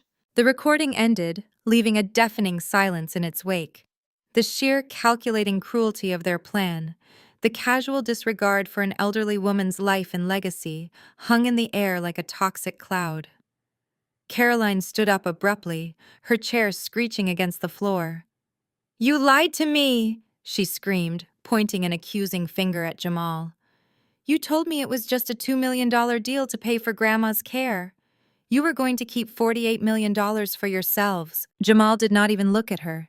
He kept his eyes fixed firmly on the floor, his entire body rigid with panic. Judge Kensington slammed his gavel, his face dark with fury. Order, I will not have shouting in my courtroom. Caroline sank back into her chair, burying her face in her hands, her carefully crafted image of the perfect suburban wife crumbling into dust. David approached the bench, handing the judge a stack of documents. Your Honor, I present Exhibit D. These are the financial routing numbers linking Hudson Valley Holdings LLC to the offshore trust managed by Jamal. This proves unequivocally that the defendants intended to execute a fraudulent real estate transaction for their own immense financial gain, while simultaneously attempting to institutionalize a vulnerable senior citizen. Judge Kensington reviewed the documents, his expression turning from anger to absolute disgust. He looked down at the defense table, his gaze sweeping over Howard, Jamal, and Harrison. Mr. Harrison, the judge said, his voice cold and terrifyingly calm. Do you have anything to say in defense of your clients? Harrison stood up slowly, looking like a man facing a firing squad. He cleared his throat nervously. Your Honor, we request a recess to confer. Request denied, Judge Kensington barked. This court has heard enough. The evidence presented here today is overwhelming and abhorrent. He turned his attention back to our table. Mr. David, your motion to dismiss the petitioner's emergency petition is granted immediately. Furthermore, Madeline's durable power of attorney is fully reinstated and upheld by this court. I let out a breath I hadn't realized I was holding. The relief washed over me, a physical release of the tension that had been crushing me for days. We had won. The farm was safe. Grandma Beatrice was safe. But Judge Kensington was not finished. He looked back at the defense table, his eyes burning with a fierce, uncompromising justice. What we have witnessed here is not a simple family dispute. It is a highly coordinated, multi-million-dollar corporate fraud. The attempt to weaponize the legal and medical systems to institutionalize an elderly citizen for personal financial gain is one of the most repugnant acts I have seen in my career on the bench. He picked up his gavel, but he didn't strike it. He just held it, staring down at my father and my brother-in-law. Therefore, the judge continued, his voice echoing through the silent room. I am not only denying your petition, I am referring this entire case, including the audio recording, the financial routing documents, and the forged medical proxy, directly to the United States Attorney's Office for the Southern District of New York. The color drained completely from Howard's face. Jamal looked like he was about to be sick. This is no longer a civil matter, Judge Kensington declared. It is a federal criminal investigation, wire fraud, forgery, and elder abuse across state lines. He gestured to the back of the courtroom. Two men in dark suits stepped forward, pulling out badges from their breast pockets. Bailiff, the judge ordered, his voice ringing with finality. Take Mr. Howard and Mr. Jamal into custody. They are a flight risk, and they will be held pending federal charges. The courtroom erupted into chaos. Brenda began sobbing hysterically, burying her face in her hands. Caroline stared in stunned, horrified silence as the two federal agents approached her husband. Howard tried to stand, his face pale and desperate. Your Honor, please. This is a misunderstanding. I didn't. Save it for the federal prosecutors, Mr. Howard. Judge Kensington interrupted sharply. This court is adjourned. He slammed his gavel down, the sharp crack echoing like a gunshot, sealing the fate of the men who had tried to destroy our lives. The empire of lies they had built had finally crumbled, and they were about to pay the ultimate price. Objection. My mother is senile. This girl is manipulating her. Brenda shrieked, her voice echoing shrilly across the courtroom. She pointed a trembling, manicured finger at me. She is a vulture. She is using my poor, confused mother to steal our land. Judge Kensington slammed his gavel. Silence, Mrs. Hayes. One more outburst and I will have you removed. Beatrice stood up from her chair beside David. She did not lean on her cane. She did not tremble. She stood perfectly upright, her shoulders back, exuding the formidable strength of a woman who had managed a 200-acre estate by herself for 30 years. I may lose my keys, Brenda, Beatrice said, her voice cutting through the tension with icy precision, but I never lost my hearing. Brenda shrank back, stunned by the sheer lucidity radiating from her mother-in-law. And I never lost my understanding of right and wrong, Beatrice continued, turning her sharp gaze toward Howard. You thought I was just an empty shell. You thought you could speak freely in my own living room because my mind was failing. But I heard every single word of your plan, Howard. I heard you and Jamal plotting to steal my legacy. Howard's face drained of color. He looked like a man standing on the gallows watching the firing squad raise their rifles. Your Honor, David said, stepping forward. The audio recording captured by Beatrice is undeniable. It features Howard and Jamal explicitly detailing their federal wire fraud scheme, their intent to forge medical proxies, and their plan to abandon Beatrice at the airport to secure emergency guardianship. Play the recording, Mr. David, Judge Kensington ordered. David pressed play. The tinny sound of clinking glasses filled the silent courtroom, followed by my father's voice, clear and unmistakable. The state facility is already arranged. The second Madeline drops her at the airport, we slip out, call security, and they take her in. The medical proxy is drafted. We get emergency guardianship by midnight. Jamal's smooth, arrogant voice followed immediately. And the Delaware LLC is fully registered. I routed the tax ID through the offshore trust. We buy the farm for $2 million. Beatrice loses her land rights, and we flip the mineral rights to the conglomerate for $50 million the very next day. Clean, untraceable, and entirely legal. $48 million in pure profit. Howard laughed. Not bad for an old dirt patch. The recording ended. The silence that followed was absolute. It was the sound of a carefully constructed empire of lies collapsing into dust. Caroline stood up abruptly, her chair screeching against the polished floor. She stared at Jamal, her eyes wide with horror and realization. You lied to me, she screamed, her voice cracking. You told me it was a $2 million deal to pay for Grandma's care. You were going to keep $48 million for yourselves. Jamal did not even look at her. He kept his eyes fixed firmly on the floor, his entire body rigid with panic. His arrogant facade was completely destroyed. Judge Kensington slammed his gavel, his face dark with fury. Order, I will not have shouting in my courtroom. Caroline sank back into her chair, burying her face in her hands. The image of the perfect suburban wife, the golden child of the family, was crumbling before everyone's eyes.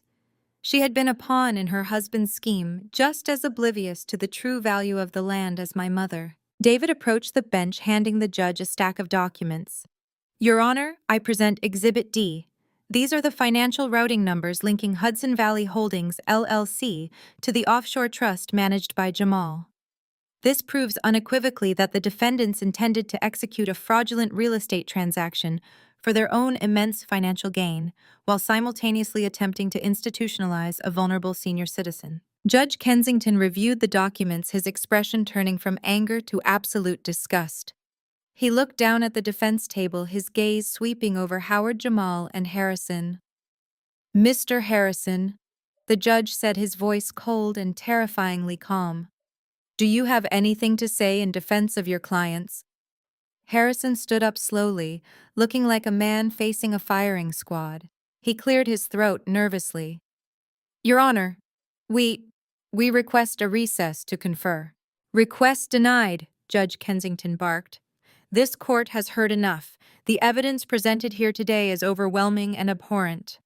He turned his attention back to our table.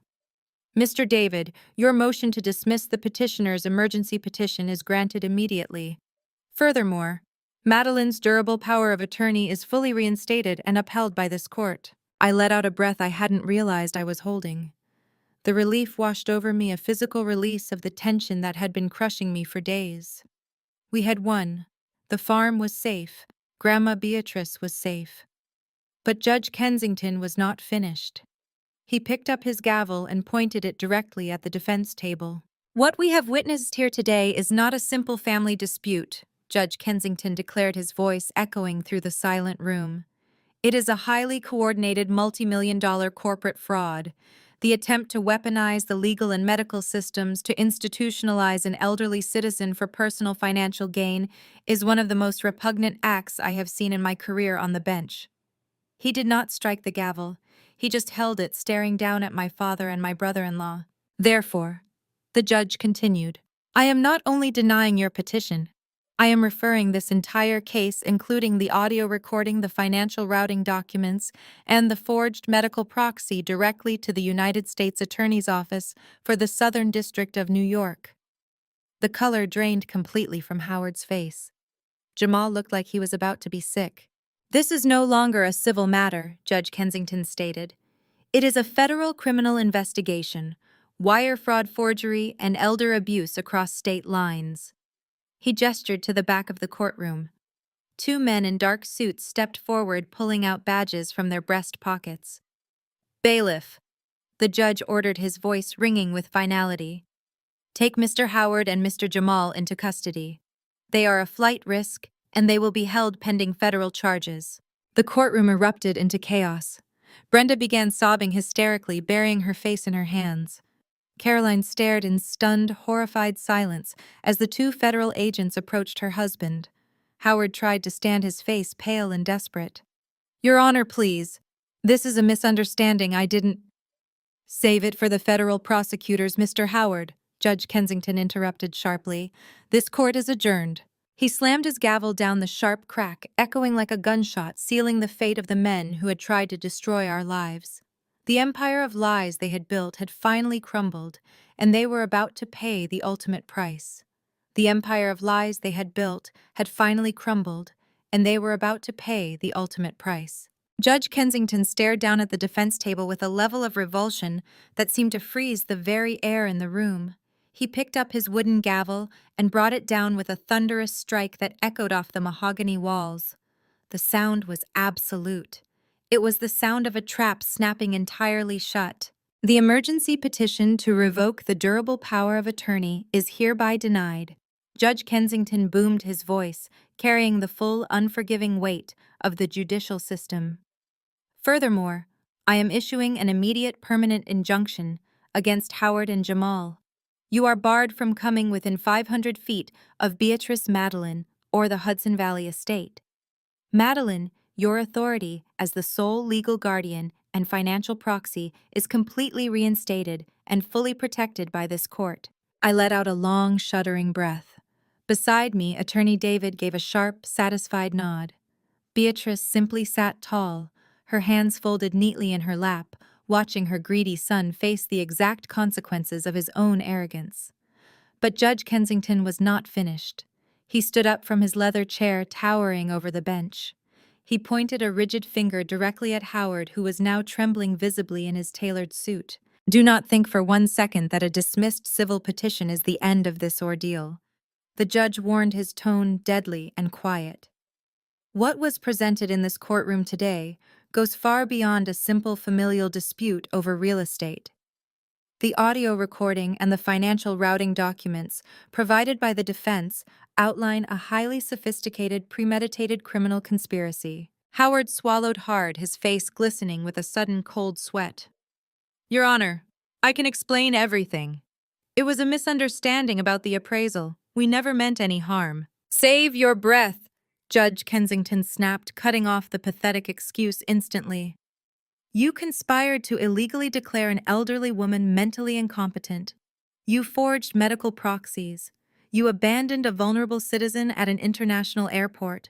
And you orchestrated the sale of a $50 million property to a Delaware shell company entirely controlled by yourselves, crossing state lines to conceal the illicit transfer of assets. Jamal closed his eyes, his perfectly groomed exterior cracking as the reality of the situation crashed down upon him. He knew exactly what those words meant in the financial sector. Wire fraud, forging medical documents, and elder abuse across state lines. The judge continued, emphasizing every single charge. You utilized interstate banking channels to execute this theft.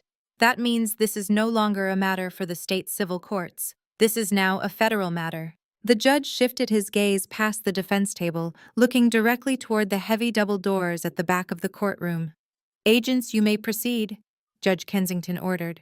The gallery erupted into frantic whispers as two tall men in crisp, dark suits stood up from the back row of the spectator benches. They had been sitting there quietly for the entire hearing, completely blending in with the crowd. Now they stepped into the center aisle, simultaneously reaching into their breast pockets. They flipped open leather wallets, revealing shining gold shields. Federal Bureau of Investigation. The lead agent announced, his voice projecting easily over the rising panic in the room. Brenda let out a piercing, terrified shriek.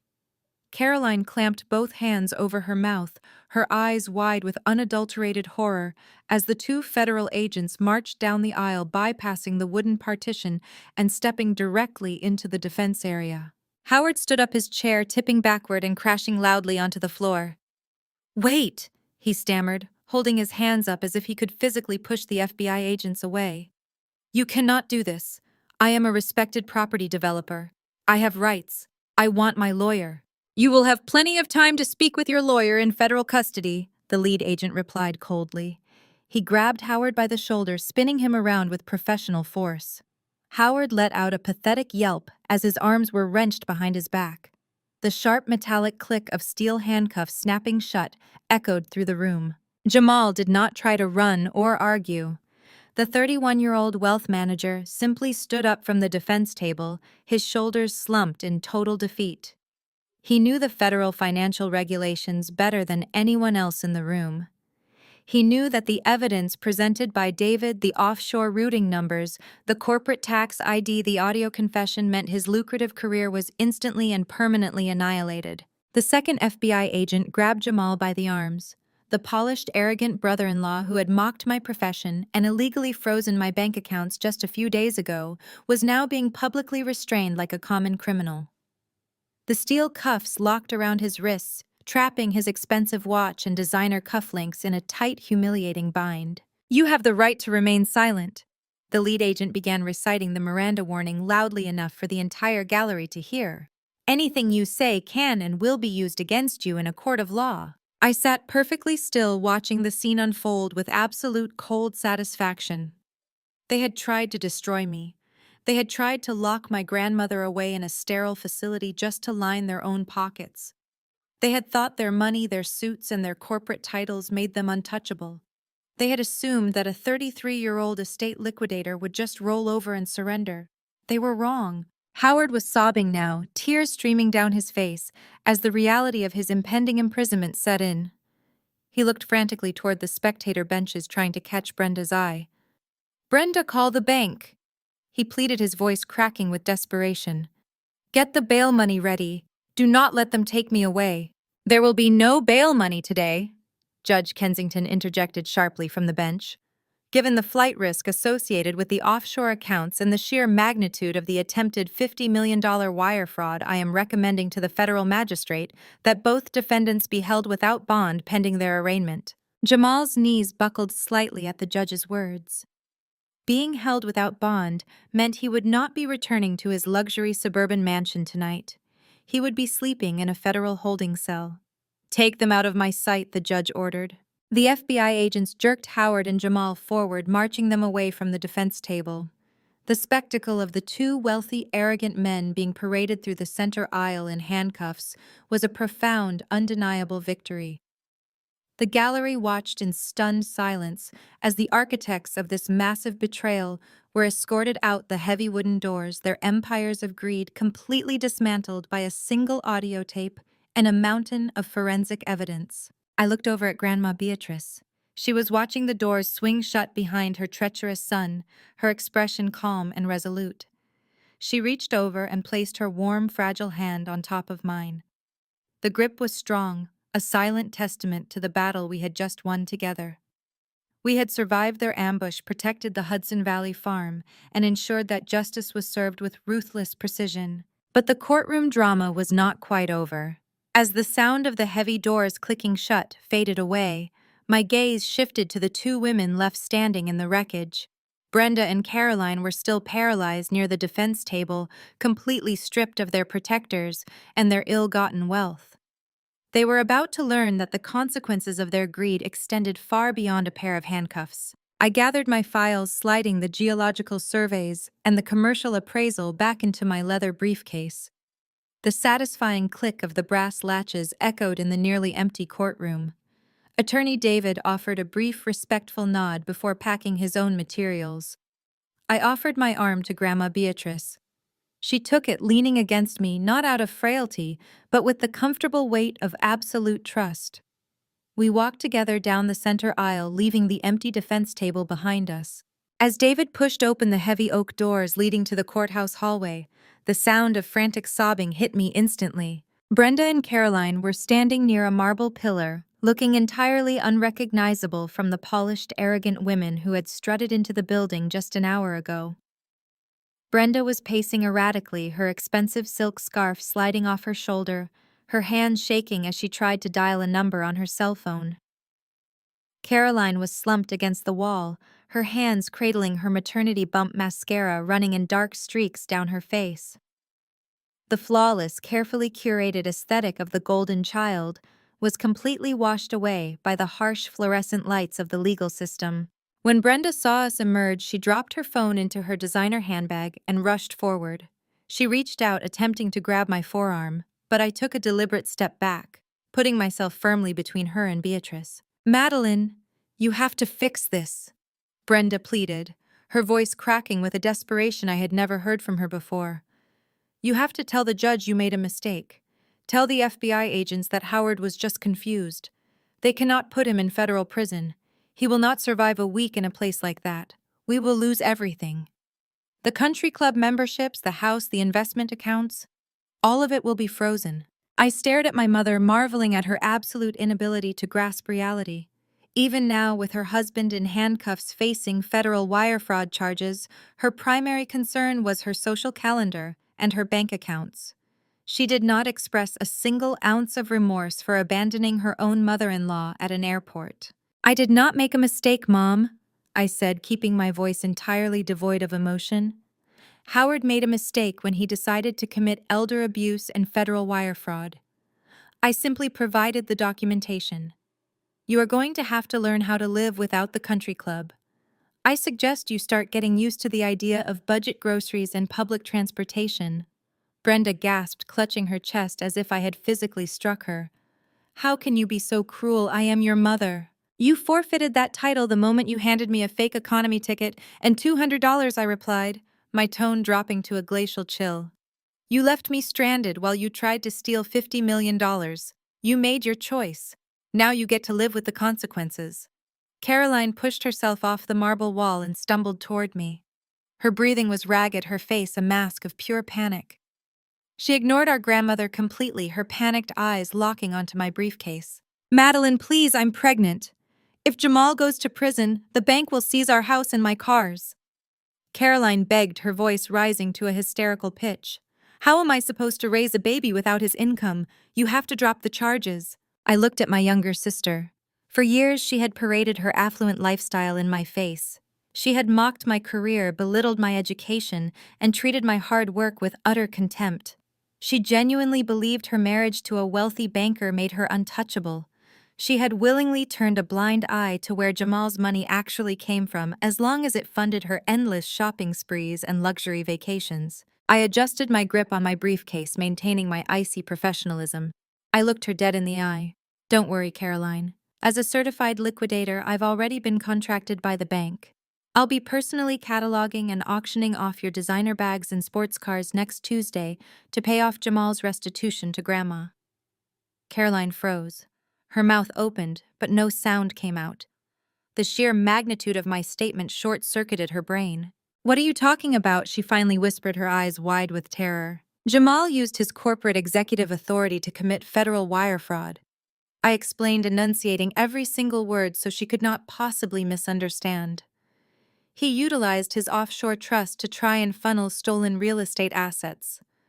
Because he used the banking infrastructure to commit a felony, the federal government and his employer have already issued a joint seizure warrant for all assets purchased with his fraudulent income. That means your suburban mansion, your 2 luxury SUVs, your diamond jewelry, and every single designer handbag in your walk-in closet now legally belong to the Federal Recovery Division. Caroline began to hyperventilate, clutching her stomach. No, that is my stuff. Jamal bought those things for me. You cannot take them. I am not taking them, I corrected smoothly. The bank is seizing them.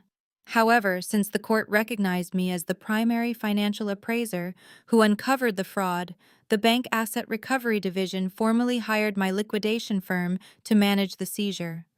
My team will be arriving at your property at 8 o'clock next Tuesday morning. We will inventory everything of value, pack it into commercial moving trucks, and auction it off to the highest bidder.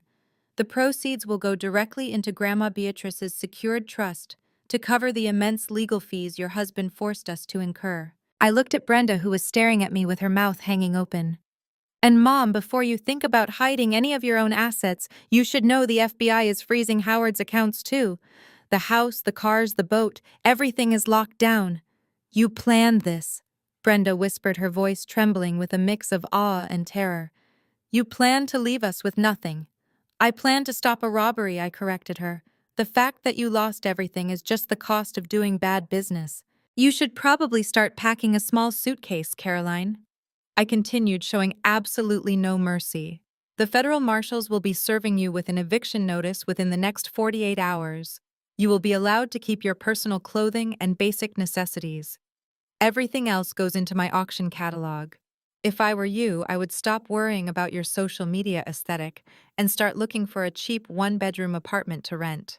Caroline sank to her knees right there on the courthouse floor, burying her face in her hands and sobbing uncontrollably. The golden child who had spent her entire life skating by on stolen wealth and arrogant entitlement was finally facing the brutal, uncompromising reality of the real world. There were no more safety nets. There were no more stolen credit cards to fund her delusions. Grandma Beatrice looked down at Caroline with a mixture of pity and stern resolve. You built your house on sand, Caroline Beatrice said softly, and the tide has finally come in. I turned away from the 2 weeping women. I had no more words for them. I had spent my entire life trying to prove my worth to a family that only valued deception and greed. I had finally realized that my worth was never up for debate. I was a professional, a protector, and a survivor. Let us go home, Grandma, I said, guiding her down the hallway toward the exit. We walked out of the courthouse and into the bright, crisp New York afternoon. The air felt cleaner, lighter, completely devoid of the toxic manipulation that had suffocated me for decades. I had successfully defended our legacy, destroyed their fraudulent empire, and secured our financial future. The liquidation of their assets next week would just be the final satisfying footnote in a closed chapter. I hailed a cab, helped Beatrice into the back seat, and left my mother and sister to drown in the ruins of their own making. 6 months passed. The wheels of federal justice grind slowly, but when they finally crush you, they leave absolutely nothing behind. I sat in the secure viewing gallery of the federal courthouse watching the final sentencing hearing. Howard and Jamal wore matching orange jumpsuits. The expensive tailored suits and arrogant smirks were long gone, replaced by the hollow, terrified stares of men who finally realized their money could not buy their way out of a federal penitentiary. The United States Attorney had been ruthless. The evidence we provided, the audio confession, the forged medical proxy, and the offshore tax routing documents, painted a pristine picture of a premeditated multi-million-dollar wire fraud conspiracy. The judge did not show an ounce of leniency. Howard was sentenced to 12 years in federal prison for orchestrating the elder abuse and property theft.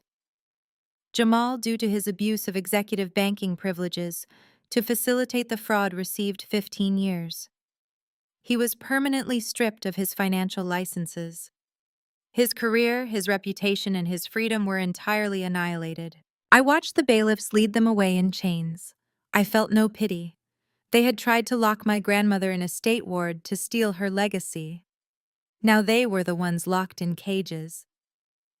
With the criminal trial concluded, my attention turned to the civil restitution.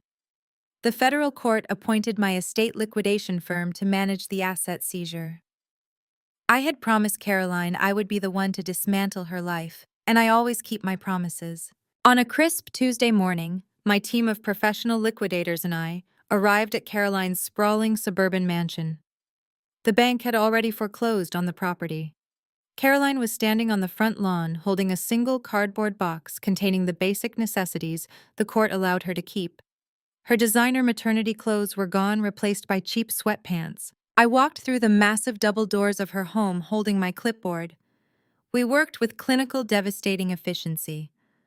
I tagged her imported Italian leather sofas. I cataloged the massive collection of diamond jewelry Jamal had purchased using stolen funds. I walked right into her massive walk-in closet and inventoried every single luxury handbag, every pair of red-bottom shoes, and every silk scarf. My crew boxed up her entire fake, heavily filtered life. Outside, 2 heavy-duty tow trucks arrived to hook up the luxury SUVs she used to flaunt to her followers. Caroline watched her pristine, unearned reality get dismantled piece by piece. She had attempted to maintain her influencer facade for a few weeks after the courtroom disaster, posting vague quotes about overcoming haters. But the internet is undefeated. The court records became public. Her followers quickly discovered that her lavish lifestyle was funded by a husband who committed federal wire fraud and stole from a helpless grandmother. The backlash was spectacular. Her sponsors dropped her immediately.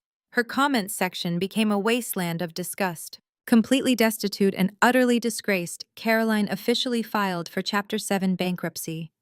She was forced to move into a tiny, cramped apartment on the outskirts of the city, relying on government assistance to prepare for her baby.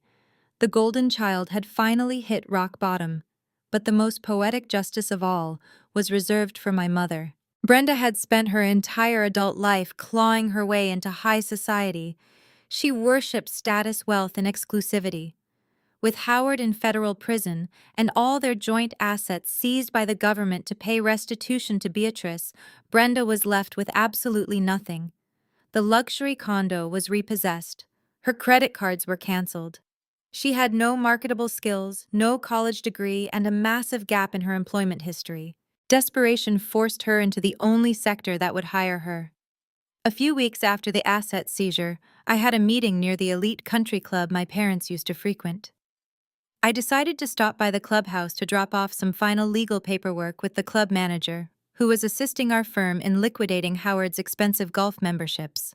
As I walked through the opulent marble lobby, I saw a woman in a drab gray uniform pushing a heavy industrial mop bucket. She was scrubbing the floor near the entrance to the fine dining room. Her shoulders were slumped and her hair, once perfectly highlighted and styled, was tied back in a messy, frizzy knot. It was Brenda. I stopped and watched her. The woman who had abandoned me at an airport because I was not high class enough for her new lifestyle was now scrubbing scuff marks off the floor. As she wrung out the dirty mop head, a group of wealthy women walked past. I recognized them as Brenda's former socialite friends. They stepped carefully around her wet floor sign, deliberately looking away, pretending they did not even know the cleaning woman who used to host their charity galas. Brenda looked up and saw me standing there. The mop handle slipped from her hands, clattering loudly against the marble floor. Her eyes filled with a potent mixture of profound humiliation and absolute despair. She had become the invisible, disposable help she used to look down on. I did not smile. I did not gloat. I simply turned around and walked out the glass doors.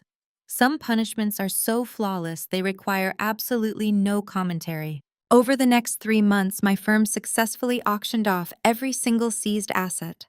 The sports cars, the designer wardrobes, the foreclosed properties, and the offshore accounts were all liquidated. I squeezed every possible dime out of their toxic, debt-ridden empire. I sat in Attorney David's office on a Friday afternoon reviewing the final financial transfers. The Federal Recovery Division had authorized the release of the funds. I watched the screen as the massive restitution payment officially hit Grandma Beatrice's heavily secured, impenetrable trust account. We had reclaimed every single cent Howard and Jamal had attempted to steal, plus substantial punitive damages awarded by the court. The war was officially over. I had systematically dismantled the people who tried to destroy us, stripping them of their freedom, their wealth, and their pride. They were locked away or scrubbing floors completely erased from our future.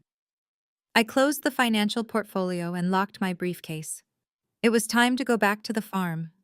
It was time to build something beautiful out of the ashes they left behind. The drive back to the Hudson Valley felt entirely different this time. The crushing weight of impending legal battles and family betrayal had completely vanished. As my car crunched along the familiar gravel driveway, the 200-acre estate looked exactly as it was meant to be, untouched, serene, and fiercely protected. The massive industrial dumpster Caroline had rented to throw away our history was a distant memory. In its place stood a fleet of sleek luxury sedans belonging to the executive board of the global mining conglomerate. They had come to me this time. I walked into the farmhouse greeting Attorney David, who had arrived early to set up the dining room table for our negotiations. The corporate executives looked incredibly nervous. They knew my family had tried to illegally sell them this land for a fraction of its actual worth, and they knew I was the one who had exposed the fraud to the federal government. They expected a brutal fight. I sat at the head of the antique oak table, the very same table where my grandmother used to host holiday dinners, and folded my hands. The lead executive cleared his throat and slid a thick, bound contract across the polished wood. He offered $50 million for the outright purchase of the farm, exactly as they had originally appraised it. I did not even look at the document. I placed my hand firmly on top of it and slid it right back to him. "I am not selling the land," I stated flatly. The executive blinked, looking at David in absolute confusion. He naturally assumed I was playing hardball to squeeze more money out of the corporation. I raised my hand to stop his incoming counteroffer before he could even speak. "This farm is not for sale at any price," I explained, keeping my voice perfectly level and authoritative. "However, I am a businesswoman, and I understand the immense global value of the rare earth elements buried beneath us. I am offering you a subterranean mineral lease agreement. You will access the lithium and neodymium deposits using horizontal drilling technology from the adjacent industrial parcels you already own. You will not break the surface of my topsoil. You will not disrupt the agriculture, and you will certainly not tear down this historic farmhouse. In exchange for the deep extraction rights, you will pay the Beatrice estate a royalty fee of $5 million annually in perpetuity." The executives were completely stunned. They whispered frantically among themselves, reviewing the logistics and the legal framework of my demand. They quickly realized I was giving them the vital minerals they desperately needed for their supply chain, while entirely stripping them of the surface real estate development rights. After 20 minutes of hushed debate, the lead executive nodded. He pulled out an expensive pen and agreed to my exact terms. I signed the lease agreement, securing $5 million a year in passive, untouchable income for my grandmother and me. With the financial future of the estate permanently secured, I set to work on my ultimate vision. I did not want to just hoard the wealth in bank accounts. I wanted to transform the Hudson Valley farm into an absolute fortress of care and dignity. Using the massive restitution funds seized from Howard and his co-conspirator, combined with the first massive royalty check from the mining conglomerate, I hired the best medical architects in the country. We broke ground on a secluded, incredibly beautiful 20-acre corner of the property. I built a private state-of-the-art Alzheimer care facility. It was not a sterile, terrifying state hospital ward, like the one my father had plotted to abandon Beatrice in. It was a masterpiece of compassionate, high-end design. The facility featured massive floor-to-ceiling windows overlooking the apple orchard, secure walking gardens filled with fragrant sensory plants, and private suites decorated with the very antiques I had personally curated and saved from the dumpster. I spared absolutely no expense. I hired a team of top-tier neurologists, specialized cognitive nurses, and dedicated caretakers who provided round-the-clock premium medical attention. Grandma Beatrice was the very first resident. She moved into the master suite surrounded by her favorite books, her treasured porcelain collections, and a medical staff that treated her with the absolute reverence she deserved. She was finally safe, protected by walls built from the very wealth her greedy son had tried to steal. A year later, the crisp autumn air swept through the Hudson Valley, turning the leaves of the ancient oak trees into brilliant shades of gold and crimson. I sat on the wraparound porch of the main farmhouse, holding a steaming mug of chamomile tea. Grandma Beatrice sat in the wooden rocking chair beside me. She was wrapped in a thick hand-woven wool blanket, looking out over the sprawling green pastures. Today was a good day.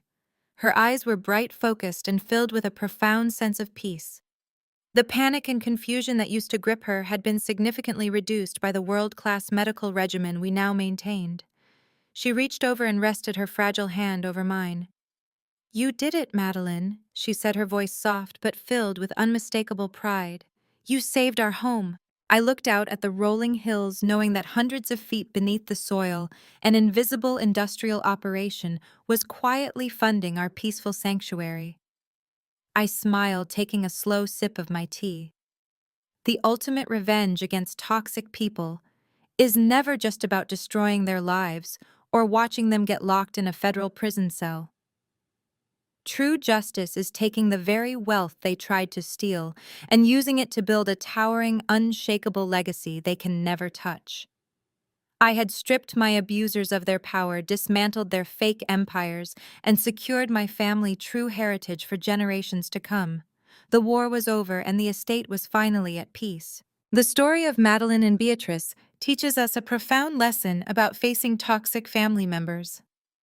True justice is never just about seeking blind revenge or destroying the people who betrayed you. Instead, it is about reclaiming your stolen power and using it to build a beautiful, unshakable legacy. When greedy relatives try to strip away your worth, the most powerful response is to secure your independence, enforce ironclad boundaries, and transform their cruelty into your greatest triumph. You must protect your peace at all costs and forge your own path. Have you ever reclaimed your power? Please comment below.